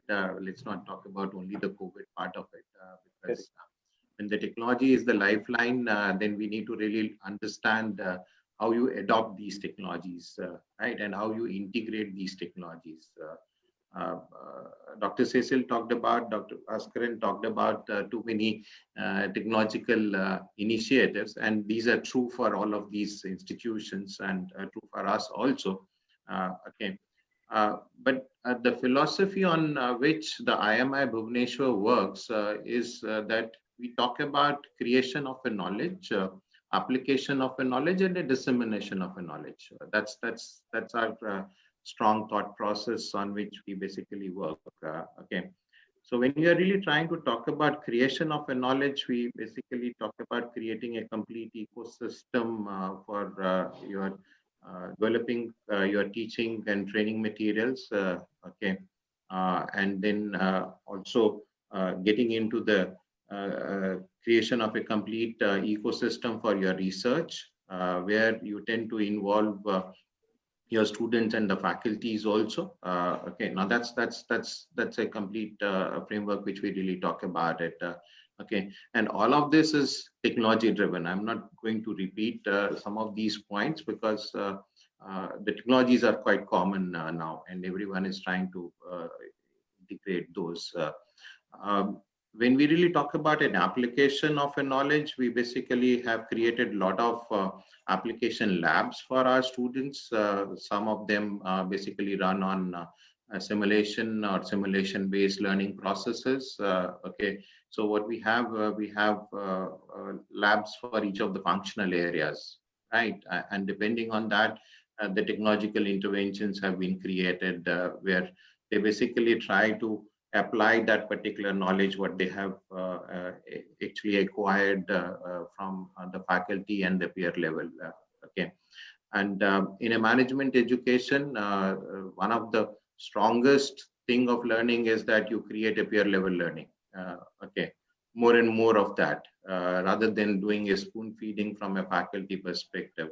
So you create lots of problems and engage them into the complete process. And how would you really try to do that? You basically try to create virtual environments. Okay, where you put them into those situations and then they basically apply those knowledges. So that's what is more important. And then the third, where we are trying to talk about the dissemination. The dissemination comes from various aspects with respect to your conferences, which you try to conduct at a national and international level. So whatever we have tried developing it, let's try to spread it across to the educational community across the globe. Okay. You try to organize lots of webinars and the seminars and try to keep disseminating. So let's not keep, because we are into a profession where we say that, okay, as much as knowledge you can acquire, let's try to spread that knowledge as much you can. And that's what we need to really find means and mechanisms to do that. Okay. So we have integrated technologies at all of these aspects. Okay. And the challenge keeps coming in where when you tell someone who is from an older school of thought that, okay, now here is a new technological tool, let's switch it over. So the change is always difficult, but yes, every one of us has to live with this change, and that's what it is. Because sometimes you go and tell that WhatsApp was not there a couple of years ago, but now we can't live without WhatsApp because that's a common mode of communication today, and no one has taught us how to use WhatsApp. Okay, right. So that's a simple example which we are trying to talk about it. So every technological intervention you need to bring in, okay, there would be some kind of a resistance which keeps coming in, but the institutional culture is developed over a period of time where people start adopting it and start appreciating it. And once they basically get into that particular technological adoption, they see the power of it. Okay, but one important aspect which I always keep talking about it, never be over dependent on the technology. Okay, because that's where we always talk about, and that's the reason why I said we followed a simple principle. Let's have an asynchronous and asynchronous mode of learning. Okay, so wherever I can do something on a face-to-face manner or maybe in a different manner, I must do that. Okay, and that's what is important. And then one doesn't get that particular pinch that we are overdoing something on technology. Okay. Absolutely, sir. Thank you so much for shedding light on that. So Naveen sir and Bijal ma'am, you might want to talk about. So there is a famous saying that learning, unlearning, and relearning is something, a process through which a change goes through. So we have two aspects, like whenever we talk about any institution or specifically education institution, so there is the management and there are then the frontline people who are on a different level, and they go ahead and they are the basically one who take it to the students, the technology, the implementation of the technology and the planning of the technology. So what's your experience? How smooth this change was, and what were the ways that you were able to manage this change and engage both the aspects, or from the management's perspective or from the implementation part, which is like the teachers, faculty, students, etc. So, okay.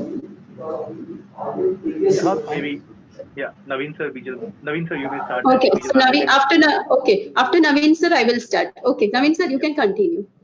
Thank you, ma'am. Vishal, thank you very much for this long and deep question. I hope that my answer matches your depth and length of the question. To be very honest with you, I think I would rather expand on, or rather take over from where my friend and ex-colleague, Mr. Cecil Anthony left. I'm intrigued by his metaphor of marriage. And just to add, I think it was also not a love marriage. It was definitely not a love marriage. We were both the COVID as well as people. We were caught unaware. And just to draw from Kubler-Ross's theory, we were shocked initially. We tried to deny it initially. And that's the reason why I think almost for 3-4 months, even faculty members had just given up, thrown up their hands. Ma'am, there is some noise from your side. Okay, start.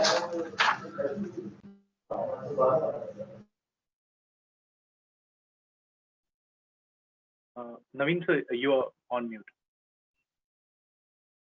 Oh, yeah. Even faculty members had thrown up their hands and said that I think there is no other way but to have a gap year. I know that many countries had also declared a gap year.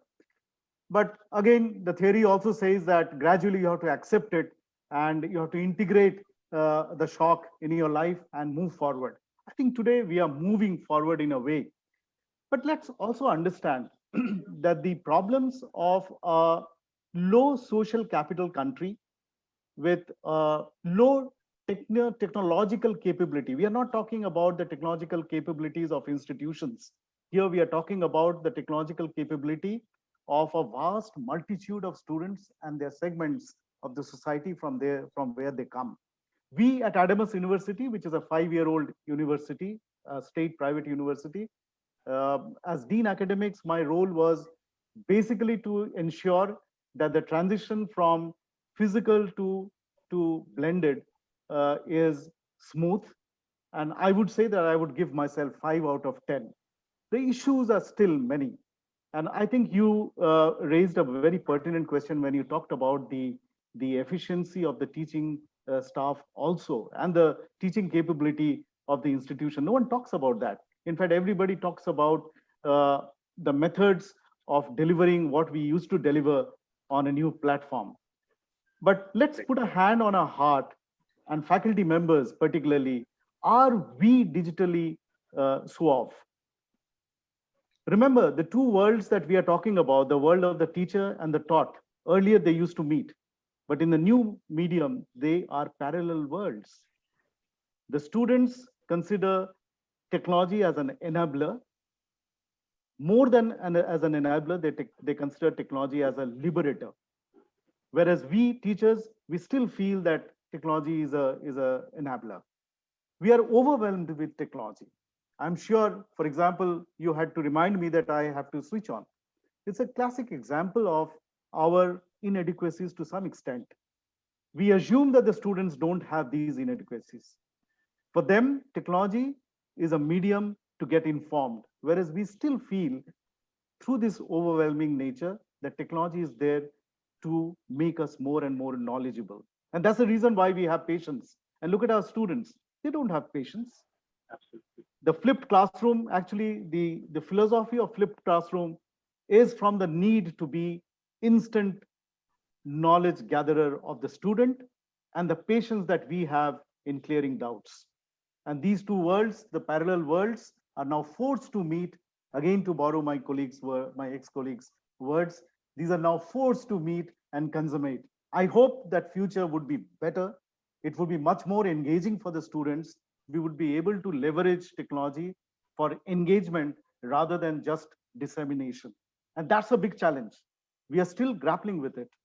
Just like the COVID, we have yet not come up with a solution. We are still experimenting.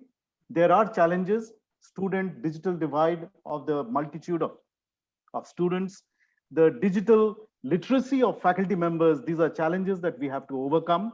Given our resources, large and small, depending on the resources that we have as institutions, I think we need to go a long way. And if you are talking about 1 or 2 specific steps that we have taken, just imagine the students, they are in a world which we call the digital native world. They are actually digital natives. Whereas all of us, I'm sure all the panelists here, we are actually immigrants into that world. We are digital immigrants. So the minds of the digital natives and the digital immigrants can meet only when there is engagement. And we still are grappling with how to engage beyond dissemination. We are using all the platforms. all the applications, but the challenges are still there. We are still grappling, we are trying to find out, and I hope that very soon we will come up with solutions. And there is a lot to learn from each other. I think a platform like yours is a fantastic platform where we can share information, share knowledge, and share best practices as to how others are doing. We have started a small initiative of reverse mentoring by the younger faculty member to be done to the elder. The elder faculty member, almost like we do in a football ground, we have manned one-to-one or mapped one-to-one, a younger, more suave, technologically advanced faculty with a slightly elder, wiser faculty member, so that they learn from each other. The patience has to be married with the instant knowledge seeking capability. The enabler has to be married with the liberator. The instant knowledge seeker has to be married with the patience, and the overwhelming nature of ours has to be married by the inform or information gatherer of the student. Engagement has to marry with newer applications. Thank you, as of now. Absolutely. Thank you. Thank you so much, Naveen sir.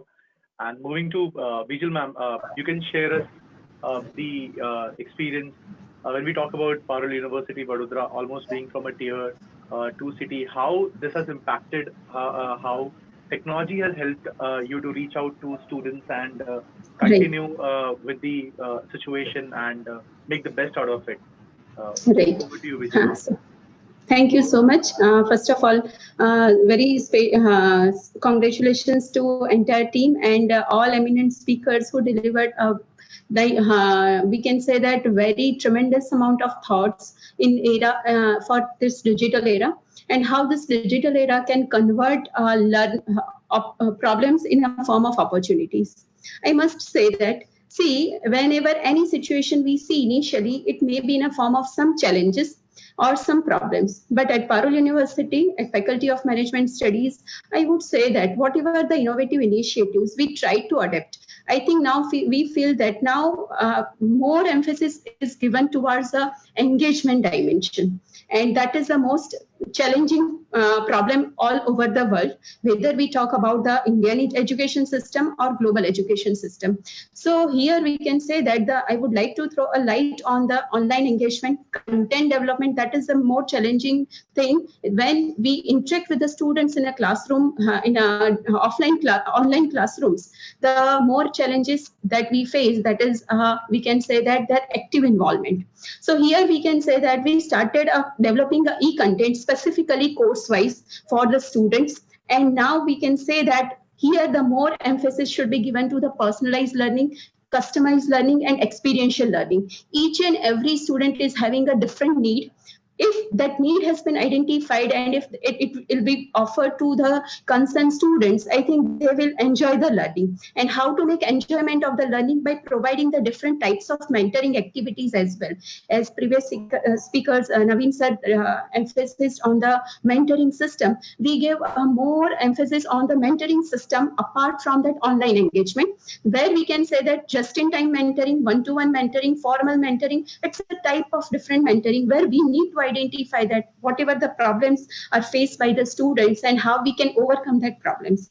Apart from that, when we talk about the future of education or management classrooms with the help of augmented reality and virtual reality, where we can say that the development of a content in a more interactive manner, that will make an active engagement of the students. Otherwise, it will make a certain challenges. So here we started e-content for each and every courses. We started some additional MOOC courses, SWAM platform courses that offers us some additional benefit to the students to learn in a different way. So here, instead of restricting to learning only on the basis of academics, here we need to offer a more, we can say that a flexibility to the students. Whatever they want to learn on from any of the platform, they can learn and they can get a credit. And that we started by providing that courses credit, Swayam platform credit, and apart from that, small certificate course credit. So this is where students would like to enjoy their learning environment. Apart from that, we are having so many tie-ups with foreign countries in Canada, Germany, Poland, and where we are having a good collaboration with the foreign professors. And we started for the delivering the training for the teachers, where they can learn about the transformational learning, experiential learning for in the era of online education. And that is the best way we can say that to get a success. No doubt here I would say that online, whatever the challenges we are faces, but here if we use a blended learning approach, that is online and offline, where being a human, as rightly said, that human defines as based on their intelligence, and AI is the extension of that quality. Artificial intelligence is the extension of quality, and in the based on that AI we can identify that how we can try to identify the emotions of the students. I think that is the best way of learning. We started a web platform examination, where based on an AI also, whatever the malpractices by the students during the examination, that can be overcome. So gradually each and every problems that can be converted into the opportunity. We cannot deny on the dimension that no one can make replacement of offline learning. But whatever the challenges that we are facing, if we identify various opportunities, and based on that the dimension can be offered to the students, definitely they can learn on so many dimensions. Apart from that, I would like to share that we started to develop a professional and personal certificate, professional and personal portfolio of the students, where throughout the 4 semester, throughout the 2 semester, based on his or her caliber, we can suggest some dimension for the better learning. So these are the challenges for the COVID, after pandemic COVID-19. But I would say that where experiential learning, transformational learning, and we can say that a personalization, customized learning can play a very vital role if we want to make active engagement of the students. So this is a very brief views that I have shared with all of you. Thank you so much for that. Sure. Thank you so much, Bijal ma'am, for your valuable insights on this. So my next question, and I would like to ask this with Major General Vadva sir. So, sir, recently we have, the Indian government has announced the era of 21st century Indian education, and the NEP 2020 has a lot of weightage to set up body which will guide and promote the use of technology in higher education to impart a future-ready education system in India. So, in your opinion, how can a private sector and government sector work together to assure this technological transformation in the Indian education sector? So, sir, you are on mute. So, pardon. Yes, please. Thank you, Vishal. Well, before I really come down to the question proper that you have addressed, well, I must admit and say that I feel very humbled being a member of such a highly accomplished and a professional panel. At best, I'm a ground soldier, and therefore, for 40 years in the Army, I have learned to appreciate the ground situation and apply the corrections. So that is something which I really wanted to bring out. Now, we have heard, I had checked in earlier for the previous panel, and so I have heard and appreciated the paradigm shift which is coming about in the digital infrastructure, transformation and technology. We also heard about the perception of mindset. And we had Dr. Naveen give only 5 out of 10 to himself. Well, if he's giving 5 out of 10 to himself, where do I stand? Possibly 1 on 10. Yes, but having said that, he also spoke about the digital native. We are all digital natives. So first, speaking about technology and giving a little backdrop to where I stand, I'm in Greater Noida, and most of you wouldn't even be able to appreciate that in a distance of 50 kilometers, we have 6 universities and over 18 institutions of management, law, hospitality, and so on. So the point is, where do the students come from?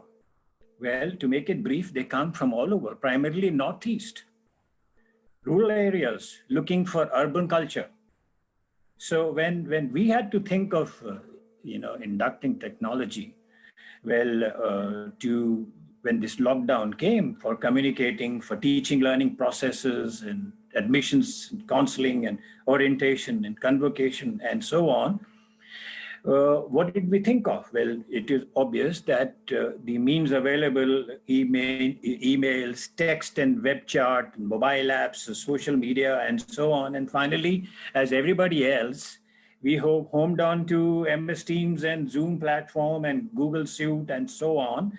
And for data management, we adopted Salesforce. But the point is, was that simple? In the private sector, it wasn't. Will it be that simple in the government sector? It wasn't simple at all. It required induction training to our students, also to our faculty, guidance, counseling as to how to go about it.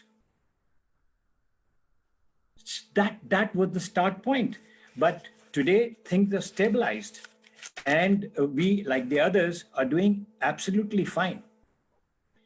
But I am going to touch upon the barriers where one of us, worthy speakers, has spoken about, and the words like effectiveness and efficiency of this modus operandi of imparting teaching and learning processes.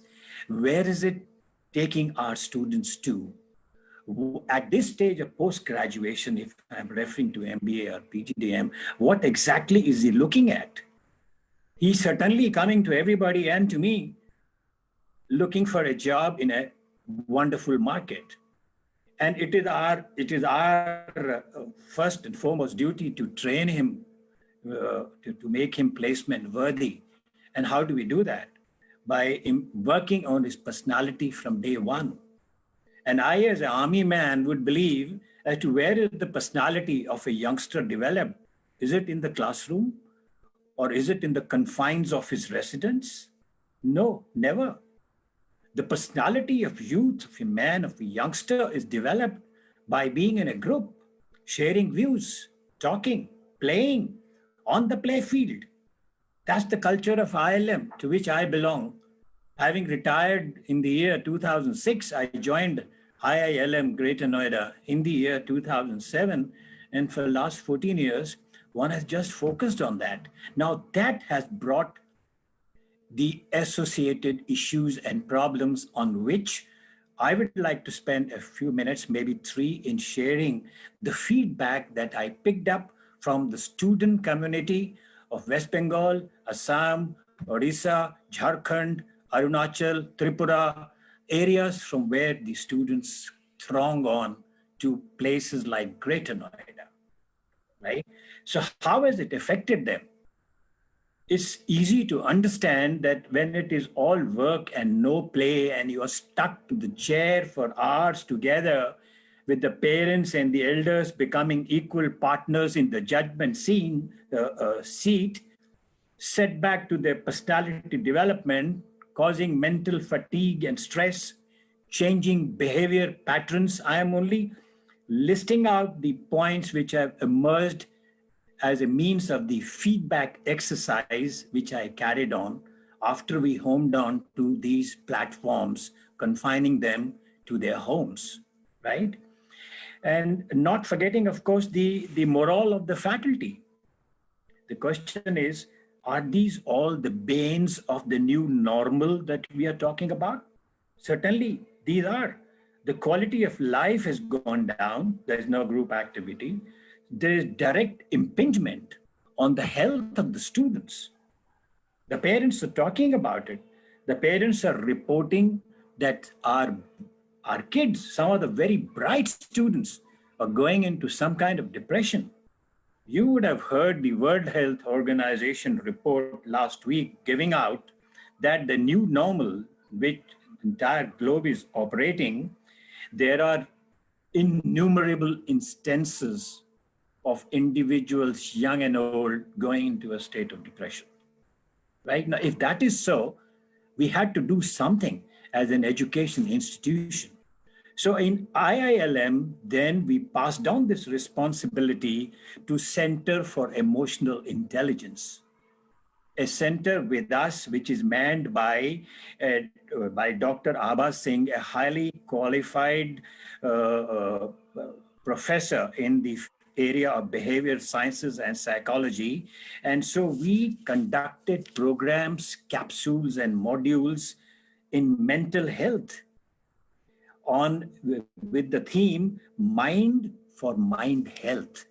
And we continue to do that, not only for our students, we are now doing it for many other universities, education institutions who have appreciated the platform which we have created. Now, she brings out exercises and techniques for brain health, emotive skills to help your emotions, speaks about spiritual sciences. We also cover Baba Ramdev postures, meditation for concentration of mind, concept of brain gymnasium. Exactly the way I would do if I go to a gym in the morning. It's something like brain gymnasium, which comprises of a few thought processes and focusing your mind, mental health, promotion, body, mind, soul interconnectivity. Now, this we felt was extremely important for the young minds to absorb the technology that we are impinging on them because of the circumstances. It may last for 1 year, it may last for another 2 years. But while we are at it, I am not touching upon the techniques because it is being spoken about so much. Therefore, I've gone a step beyond that all of us need to think beyond. Right? Now, this is where the government is not talking about it. The government sector is not talking about it. Obviously, the new education policy, since it was devised much earlier, had no clue of what the globe would be facing, has not spoken about it. All the same, there are a few factors in common that we say we have to develop the young minds. So this is one thing which I thought to tell you about. You see, Vishal, it is about how you drive and not where you are going. So we are learning to more of the journey, right? And I'll wind up by saying that in the defense services, when I went for my master's in management in College of Defense Management, Osmania University, after 22 years of service, and there the officers are selected by a process of deep selection, those which we believe are likely to go up in the ladder from all the three services. And we have students from 19 countries. When I say students, I talk of officers of their armed forces, including China. So when they come there, I was surprised that the dean of our College of Defense Management, an Air Force retired Air Vice Marshal who was a military attaché in USA, he gave us the opening address and he said, "Gentlemen, we start our classes. All of you would sit down on your benches, put your hands together, press it on the bench, sit straight, close your eyes for 2 minutes and go blank." Mind you, at the age of 43, is the technique it was taught to me at that time. And I felt it mattered. It did a lot. So this is the message that you spoke about, the private and government connect. We have started doing it in government schools here. We started doing it in the universities who invite us to do it. So I hope I'm able to drive home a point that there is a different dimension in which professionals like us now need to focus. Thank you. Thank you, Vishal. Thank you so much. Thank you. And absolutely, so this reminds me of a thought that I was pondering on another way, that it's usually the humans have tried to develop something to just move out of one situation and not, while we are in the process of change, like from negative to positive, but not as in holistic view. So sustainable development and sustainable thought process has to be, I think, there while we are planning or for a new stage of life or new era.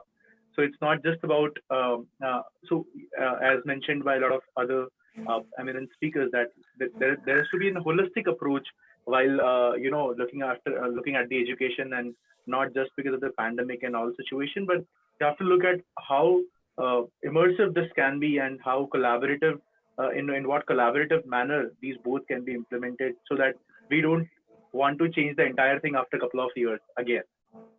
So that's one thing, and that reminds me of a query that I had in mind, and I wanted a couple of you to share your thoughts over that. So over the past few years, we have seen that the technology learning, especially e-learning, has been focused on the aspect of STEM, which is science, technology, engineering, and management. However, I think 21st century student, me also being into that, we have a lot of inclination towards arts, like design, creativity, and especially when we're talking about the B schools and technology, I think creative thinking, design thinking is also aspect that we should look into. So maybe Cecil sir and Ramesh sir, you would want to throw some thought on how technology should be leveraged, or what options do we have in hand to take care of these aspects of technological learning or imparting learning through technology in the arts and humanities and these kind of sectors, apart from what we already have a lot of the videos and theory contents like various platforms to take care of this. Yeah, Cecil sir, please. If you see the last couple of years, the blending of arts, liberal arts into STEM has become very, very prominent in our country. It has been there in a lot of developed nations. And as a lot of our esteemed speakers spoke today, the overall well-being, the holistic development of a student is just not certain specific technical skills. So it is we need to embrace creative, performing arts, so many other activities which are contributing tremendously for the development of the student. And in my opinion, as that thing has grown up over these last few years, today with the blending of the online and the offline education and the hybrid education coming out, I think that has thrown a lot of opportunities for students to spend time to get these skills. Yes, sports, playing around, all that, those will always be there. But in terms of getting basic skills, the good part today is, education is available free. So if you look at MOOCs, most of the things, whether it is Swayam or it is, Coursera, or it is all the other platforms, getting education content is free. It is only examination for which there's a charge available. So the availability of this mass form of education across to the globe is a big welcoming change. It will really help this divide the affordability and everything. It will cut across all that platforms and make this content easily accessible to people. The moment that access happens, liberal arts will start shaping the minds, imbibing various attributes and cultures into people. And I'm sure that it will really develop the future learner in a more holistic manner. Great, sir. Ramesh, you would like to add something to this? See, this is a very important aspect, because we all need to give an opportunity to our students what they are good at, right? Because in India, obviously, every young individual run after the job, okay, and so that's the truth. That's the real truth, and that's what Major General Saab also said that okay, all right, but they have a lot of creativity which is there in these young kids. Okay, so you need to basically pull that creativity out of them. So what we have done at IMI, we don't have any formal course on liberal arts kind of a thing. Okay, though we have a formal course on design thinking, but we have created a number of clubs, and we say that, okay, you know what you are good at and what you want to do. Okay, you want to do street plays, go and create a club and do that. Okay, you want to basically go and do some painting, okay, some creativity, go and do that. You want to basically try to talk about developing a new product or a new idea. So we have an incubation center out there, go and do something there. So now all of these things are created as part of our complete learning systems, okay. And we give some weightages to that also. Okay, so and we have seen in the past a lot of creative things which has come out of these young kids. Okay, another thing which we started doing about since last year or closer to this year is that these a lot of online content which is available on Coursera and other MOOCs kind of things, platforms, where we said that, okay, you pick up 2 courses of your choice and do that. And we'll give you the weightage. Okay, so it's not what we are teaching. Okay, what you want to learn. Right. So that is where we need to, and we were talking about what is there in NEP also. NEP also talks about flexibility. Okay, developing those hidden skills which are there in these young kids. And believe me, if you want to be successful, you need to be more creative. Okay, you can't hide your creativity in any case, right? Sooner or later it would come out of you. Okay, so let's give them a platform, let's give them an opportunity. Okay. Whether it is a sports, whether it is a painting, whether it's a street play, whether it's a product development, whatever it is. Okay, let's come and do that. Absolutely. So, sir, also talking about edutech platforms and e-learning platforms while we're talking about it. So we have seen that during lockdown and prior to that also as well. So there is a boundless and timeless education that e-learning platforms have, promised. And I think people apart from tier 1 cities, like tier 2 cities and even remote villages, because talent and the curiosity to learn can grow anywhere. It has no limits. And these platforms have given them an opportunity to learn from remote locations, not coming to the university campuses. And also there are, I think, professionals who had, this limitation about time and to get the regular education. So how do you think that these universities, B schools can have can leverage their core strength, which is education and teaching, in a very inclusive manner, so that it has a more inclusive, wherein students from beyond cities and other places can get this level of education from any particular B school or any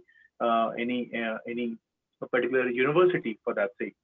So what are the ways, or how do you think B schools should plan to reach out to these target audience as well? Maybe, shall I share some views? Yeah, please, Vijay. Okay, so I would say that now as we teach our students as per our previous curriculum, so now that is a tremendous change is required to change entire curriculum on web-based structure. And based on that, it is like how we can include, how we can enhance that inquiry-based learning, professional community-based learning. Apart from that, we can say that one more dimension, that whatever the task that has been assigned to any student, in that case, some checklist need to be provided. And for that, in that case, certain digital Bloom's taxonomy need to be inculcated with each and every web course structure. Then and then it would be easier, whatever the analyze, evaluate, design, and we can say that creative learning, we talk about the creative learning, creative thinking strategy. It cannot be possible with the help of the previous assigned curriculum, previous assigned curriculum and structure which is available with us. There is a tremendous changes required for the entire course curriculum for the web-based course structure. So these are my views regarding that, how we can make an enhancement of a learning for our B school management students. Sure. Thank you. Thank you so much, ma'am. Quickly? Yes, please, Suku Bhaskaran, please. Talking of business schools, my experience in India, which is about 11 to 12 years, now. I came to IIM Kozhikode actually on my sabbatical because my dad happened to come from there. My biggest sort of shock was, and I should have done my homework, the thing I observed was that these students are all pre-experienced students. 90 to 95% of the students are from an engineering background, would have probably done an undergraduate degree in engineering from one of the IITs and moved on to management. So the two big challenges I observed in the business school was, number one, here you've got a course like Masters in Business Administration, or by whatever name you call it, Postgraduate Diploma in Business Management. Still, it's Masters, it's an MBA course.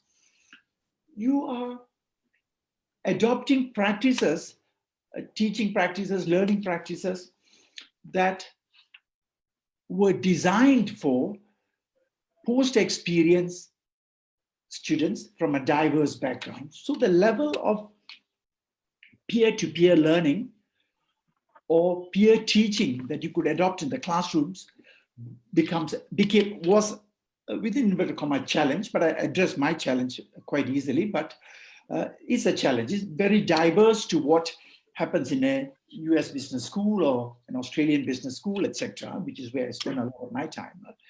That's one thing.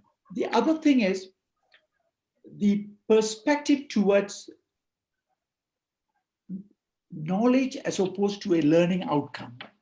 And that has changed, thankfully, over the last 10, 11 years I've been here, and in my conversations with people, I observe that there is a big change now towards the learning outcomes as opposed to being driven by the need to just get information. So when you adopt technology, and I'm very lucky here because I've got a fabulously good team, a very, very good team, which we have developed over the past several years. When you adopt technology in higher education, the first thing that one has got to recognize is to understand how key stakeholders, such as the academics and the students, gather, access, analyze, and present and transmit information. You got to understand how the modality with which they work in these areas, and understanding that is critically important. Therefore, I think we need to train our academic staff, and this has been alluded to, I believe by Cecil, academic staff, students, and also content writers. You got to have content writers. So here in the class, you deliver one form, but when you're using technological enablers to reach your students, we have got to consider how the content is presented in order to enable better learning. I'll give you another example, moving out of an MBA sort of operation to a PhD level learning. Now, I observed that, and we've got quite a few PhD students, some of them are very good. And the most important thing is that almost all of them are return to study individuals. That means people who are working in industry, perhaps holding very senior positions, and coming back to undertake a PhD. And the first lesson, and I've conducted several training programs, both for my faculty as well, and how you reach these students. Point number one, I said, look, you are looking at a group of individuals who are coming to learn PhD with perhaps not understanding the challenges in returning to study. Therefore, our first responsibility is to acculture them to a scholarly environment. Otherwise, what happens is the PhD becomes essentially a consultancy report, sadly. And several of the PhDs. The PhD is a process of independent, systematic research that adds or contributes to knowledge in a novel manner. So that transition has got to be approached. So therefore, the first step would be, for example, to train the faculty that, look, this is at the end of the day supposed to be an independent research. You're training a person how to undertake independent scholarly research. And you're talking to a group of people who perhaps have got good degrees. Yes, they've gone to the IITs or the IIMs, but they have been out of the scholarly environment for 10, 15, 20 years. So how do you approach these group of students?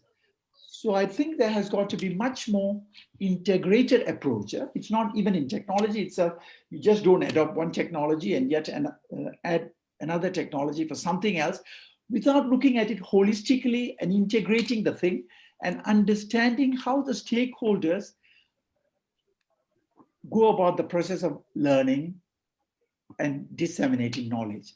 And therefore, that integration is much needed, I believe, at least in the two schools I've spent some time here in India.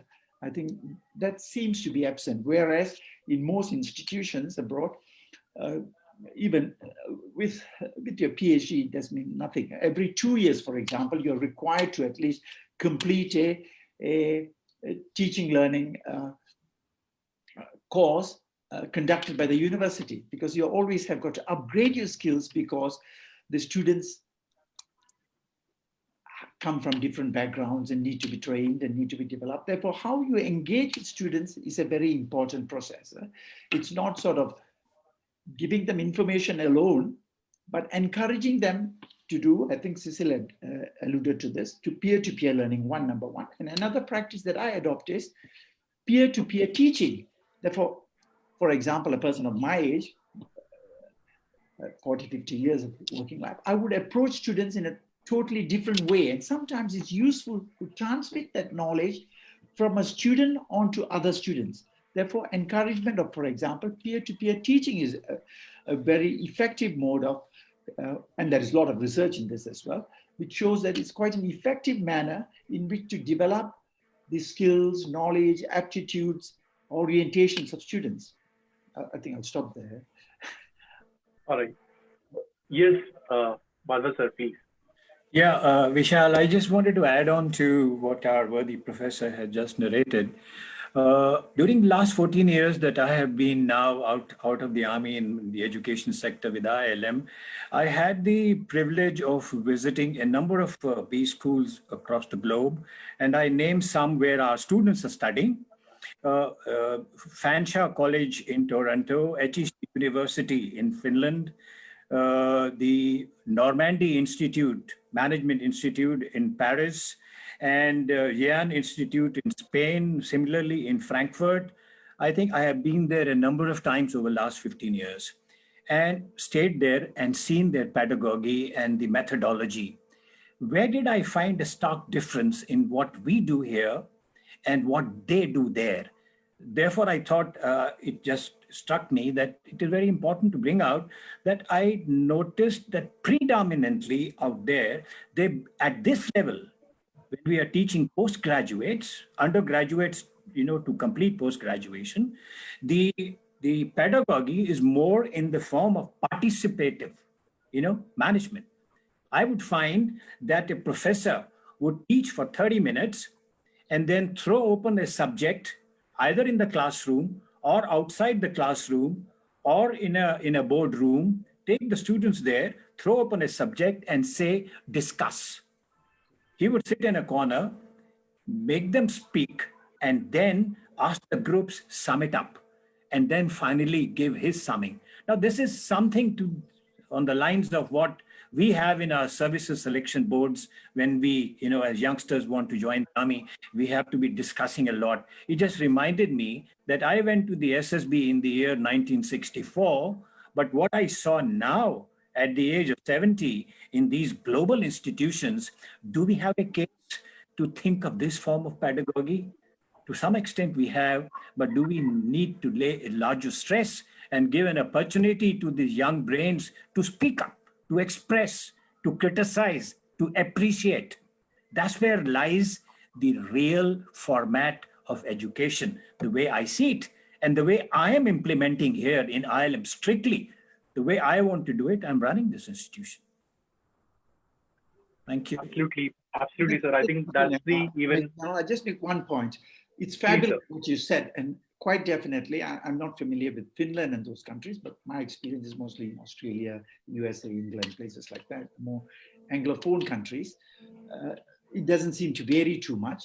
But I think the biggest challenge is the students we have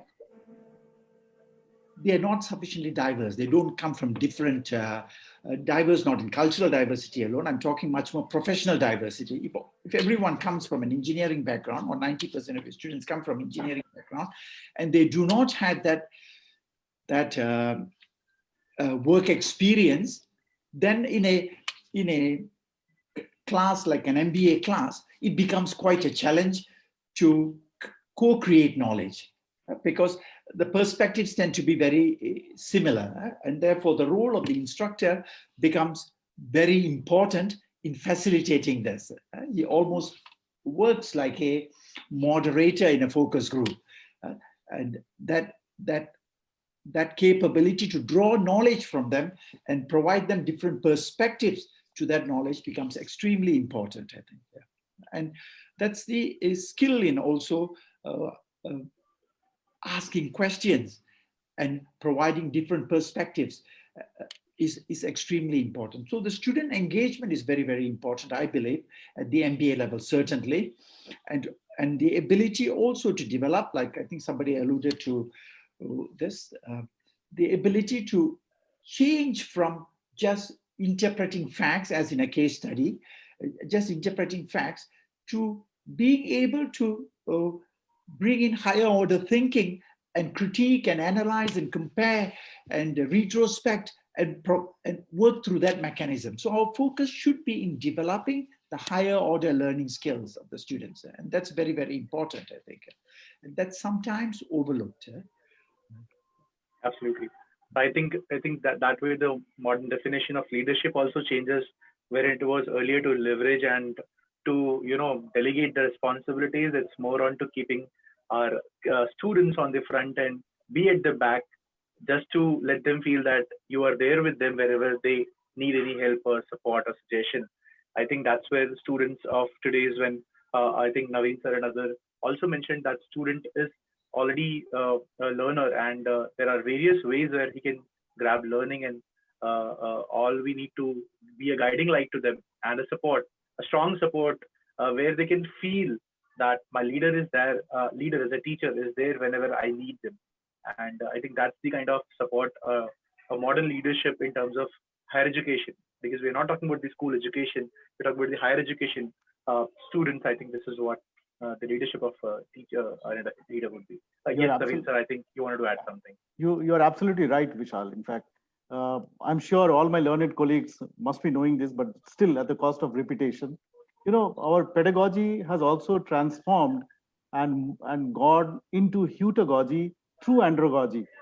What we are talking about is actually heutagogy, where the locus of control in the classroom is no more with the teacher, no more controlled by together teacher and the students, but completely by the students. And that's a challenge, let me tell you. It's easier said than done. When you stand in a class and don't speak even a single word in a complete 50 minutes or 1 minute, 1 hour, it gives jitters. Something tells you that what am I doing? Am I being paid just to stand there and listen to students? But well, that's how I think what my learned colleague Mr. Bhaskaran was alluding to. Ultimately spontaneity and camaraderie, which are equal, if not more important than subject knowledge, are going to play a dominant role in leadership of tomorrow. Creativity, and I think you mentioned about creativity. So I would sum up by saying that along with creativity, camaraderie and spontaneity can only develop if our methodologies of teaching are engaging, and if we can make our students work along with the content imbibing amongst themselves. So I'm a bit worried, because the pandemic had come at a wrong time. NEP should have been there at least 5 years ago. It should have been NEP 2015. All the good things that the NEP is talking about, remember, are now hampered by the pandemic. This blended learning, the pedagogical approach to becoming more and more student-centric, linear progression, and having students or giving students options to parcel out his or her journey, interdisciplinary approach to learning, lifelong learning. I think these are all great ideas which should have come to India 5 or 10 years ago.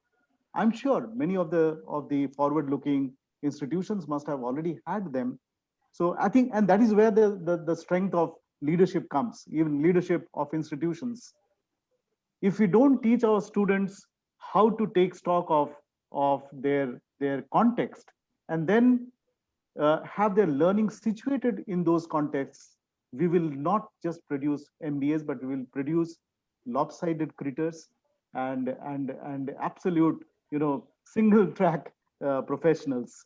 So, and I think I must thank Major General Saab also, because he prompted me to just, if you allow me, to narrate or to recite just 4 lines of none other than Pablo Neruda. I think when he was narrating his experience of keeping quiet for a few moments perhaps and going blank, Neruda in 1971 had written a poem called Keeping Quiet. The Nobel laureate, 1971 Nobel laureate Pablo Neruda. And the line goes, and I quote, "Now we will count to 12 and we will all keep still. This one time upon the earth, let's not speak any language. Stop for 1 second and not move our arms so much." Unquote. So maybe we are frantically trying to find a solution, moving here and there. We are basically trying out everything, but we really don't know where the solution would come. Perhaps the solution is a golden mean of all the learnings that we have had in such gatherings. Thank you. Thank you so much. Thank you so much, Naveen sir, for those valuable thoughts. And I think moving towards the wrap up of the session, I'd request, with relevant to the topic that we discussed about the role of technology that is going to play a role in the higher education and the future of Indian education. I'd request everyone, of each one of you, to share your final thoughts around, a quick summary of thoughts to our growing and budding B schools and what new B schools that are coming up. A quick summary from each one of you, so that'd be great. Naveen sir, you may start, or maybe Suku Bhaskaran sir, you may start. Thank you very much. Since you have already mentioned my name, thank you. Thank you. I think I would sum up whatever I wanted to give to my young, students out there, to be a bit more liberal in their learnings, not to overlook the kinesthetics or the psychomotor skills that they might be missing out in this pandemic times. So wherever possible, to whatever extent possible, keep moving, or keep, don't just be idle. Remember, a physical movement develops quite a few leadership skills, which I'm sure as you grow older, you would know. Remember, the pandemic has forced us to shun away from any type of proximity or even exposure, which are important for education. So you're missing out on those things. We know that, but this is also the time to introspect and see what all you can build up for a new world. The new world will wake up on your shoulders. So make them strong, build them strong. Liberal arts, interdisciplinary learning, understanding the basics of not just subjects, but basics of human values, basics of human relations, the world around you. Try to enjoy the small joys that the world gives you, the sunrise, the birds chirping, etc. The pandemic has not been able to take them away from us. So please enjoy those. Be a complete human being. MBA is just a nomenclature. At the end of the day, behind those 3 letters, you are a human being. And we need more human MBAs. World Economic Forums are shouting from rooftops that we need more holistic, well-rounded professionals, by whatever name you call them. Suku Bhaskaran sir, thank you so much, sir. You said 1 line, maybe I'll take 2 lines.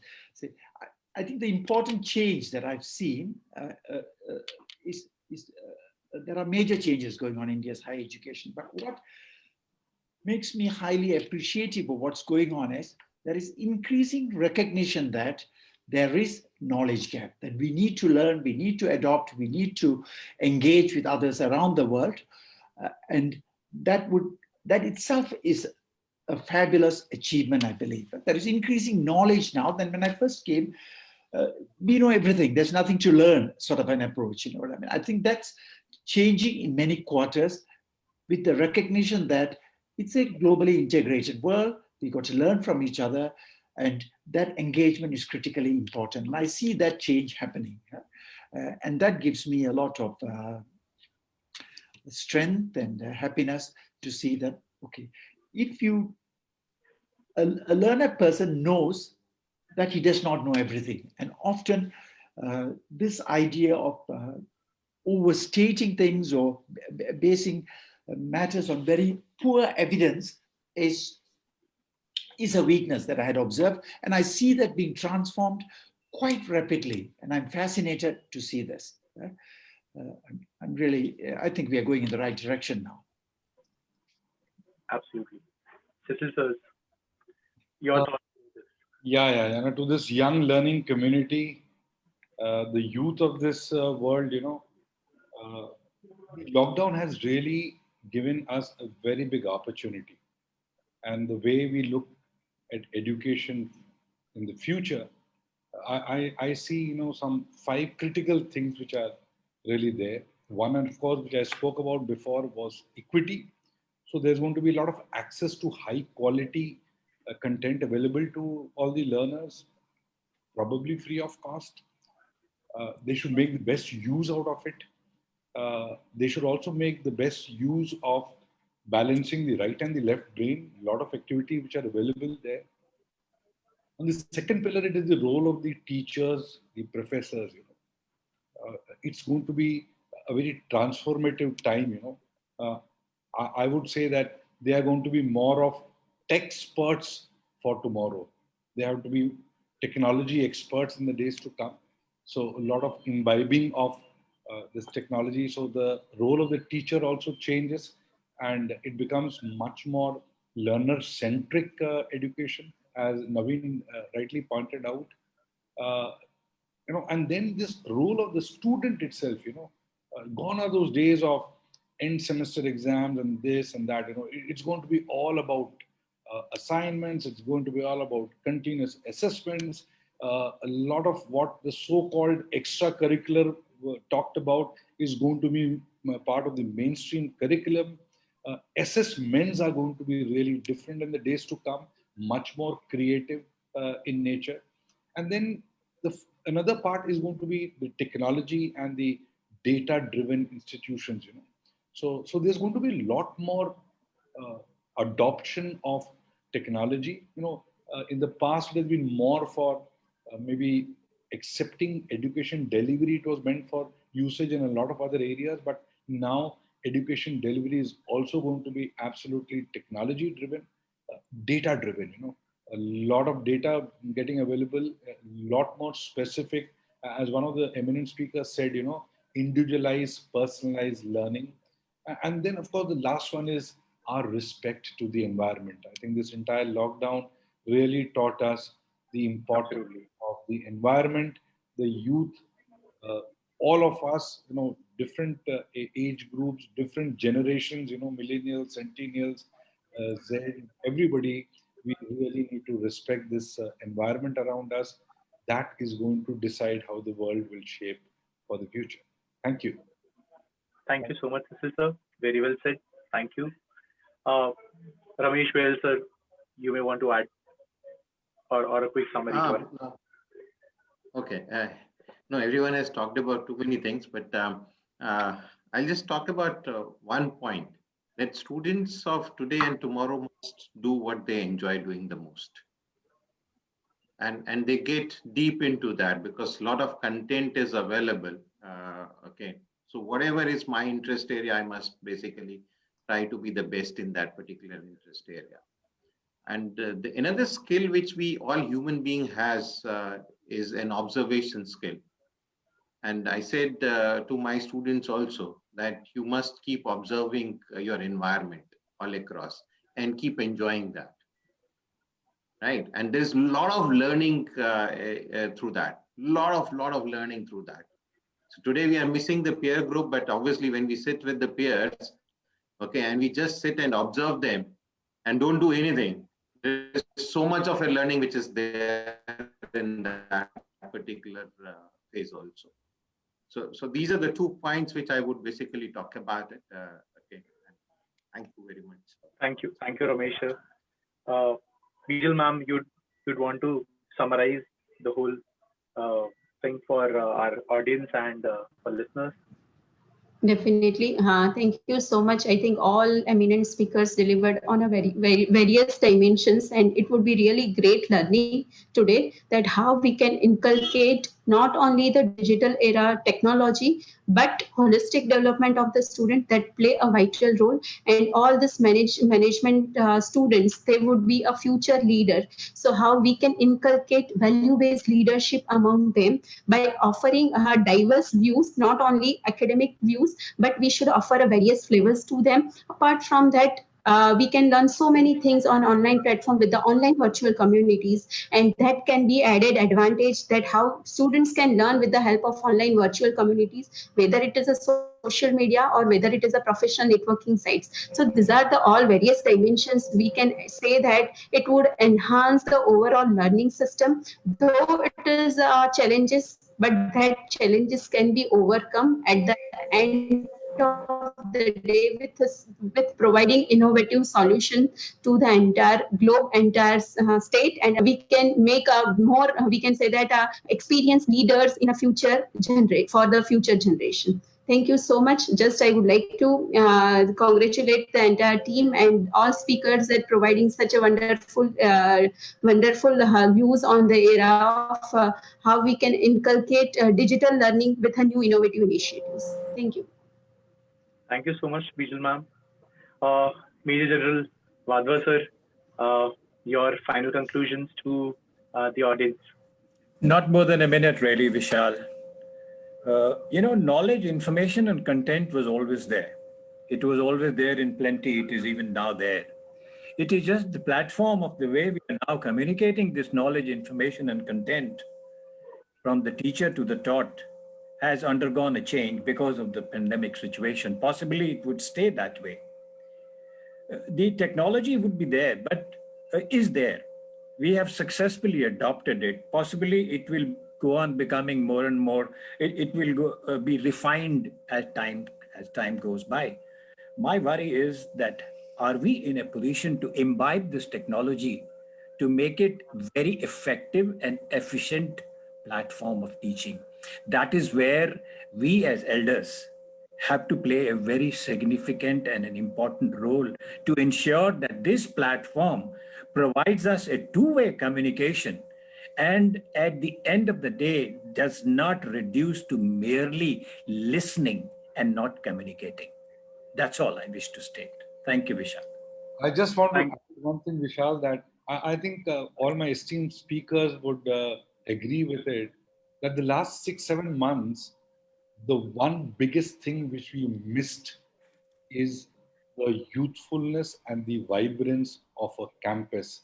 And I personally realized that the biggest thing which keeps me youthful is looking at this young generation being at our campuses.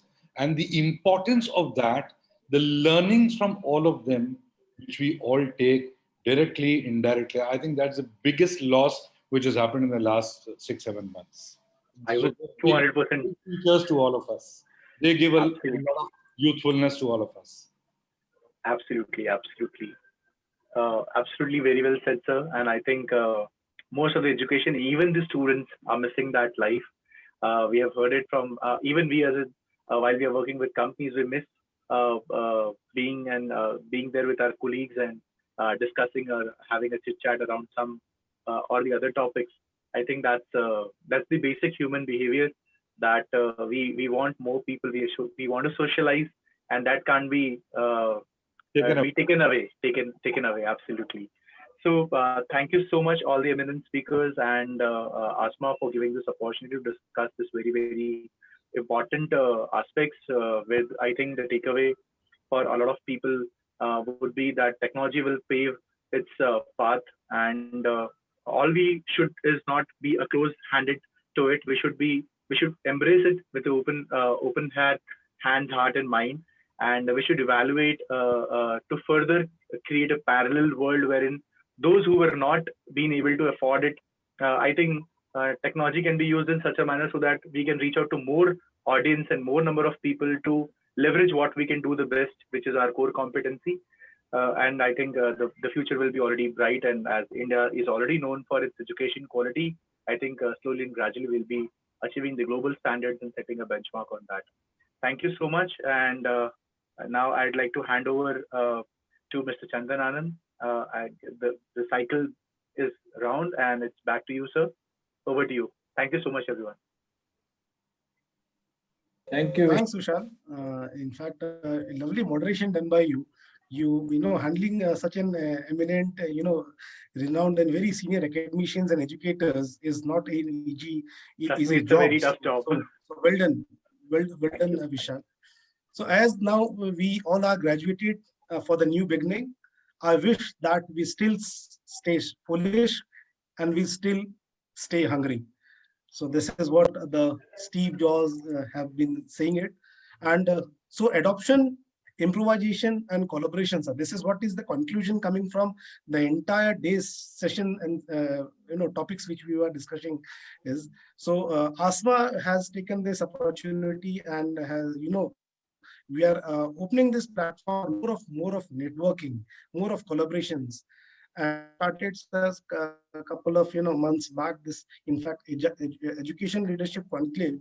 Let me tell you, sir, when you are in this platform, this is a 3 months webinar series. We are doing more than 10 to 12 webinars. Every webinar we are having 3 panel sessions. So every segment of educations we are targeting an answer from the early childhood to schools to higher education. And today, what an interesting sessions which we had. We had on medical college, we had on engineering colleges and on B schools.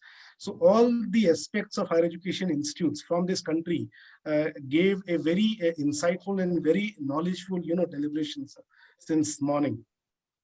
And let me congratulate you all, sir, your teaching staff, your non-teaching staff. You all have showcased and sensitized us change the facts and the innovative pedagogical approach you people are navigating through this new age. You are an eye-opener for many of us who are listening you and who are the budding entrepreneurs, who are budding institutes, and those who are looking for making their career in the management. So this is how, inside the knowledge which you have shared the experience not only of India, you have even shared the experience of abroad. So that is what make us and understand us where we have raised the bar of Indian education standards and we are matching to the international standards. And now we are in a position to compare ours is better or they are better. But digital transformation has done a lot of changes, and we are very honored and very delightful to have you senior leaders and academicians and experts from the India's leading B schools. And we have enjoyed hearing you, sir. The deliberation was very insightful. It was very, very knowledgeable. And let me tell you, we are thrilled that this webinar is getting overwhelming response since the day we started.